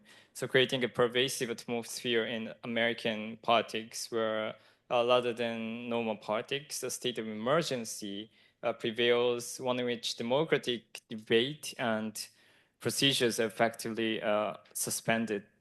So in that sense, while I recognize there is debate over whether desecuritization is a realistic goal or not. So you said if there is a problem with securitization within populism, the United States will serve as an important example of how to protect freedom. So I'd like to ask about your thoughts on the contradictions or relationship between freedom and securitization, and how the United States tracks their balance right now. Okay, thank you.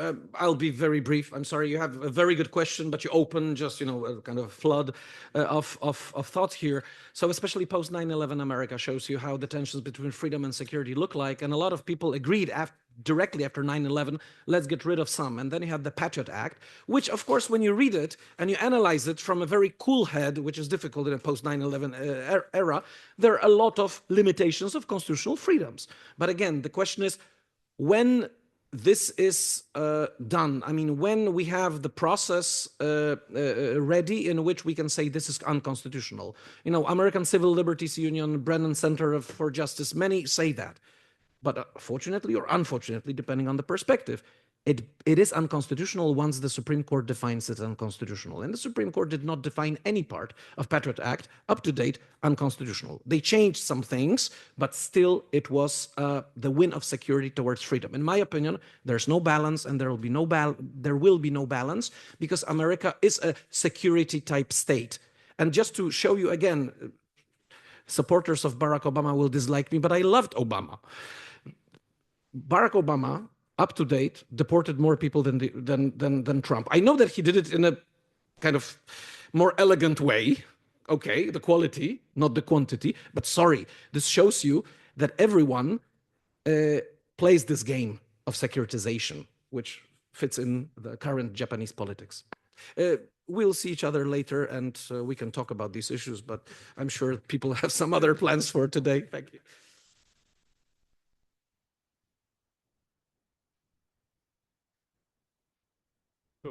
It's been a very interesting conference, a very interesting afternoon.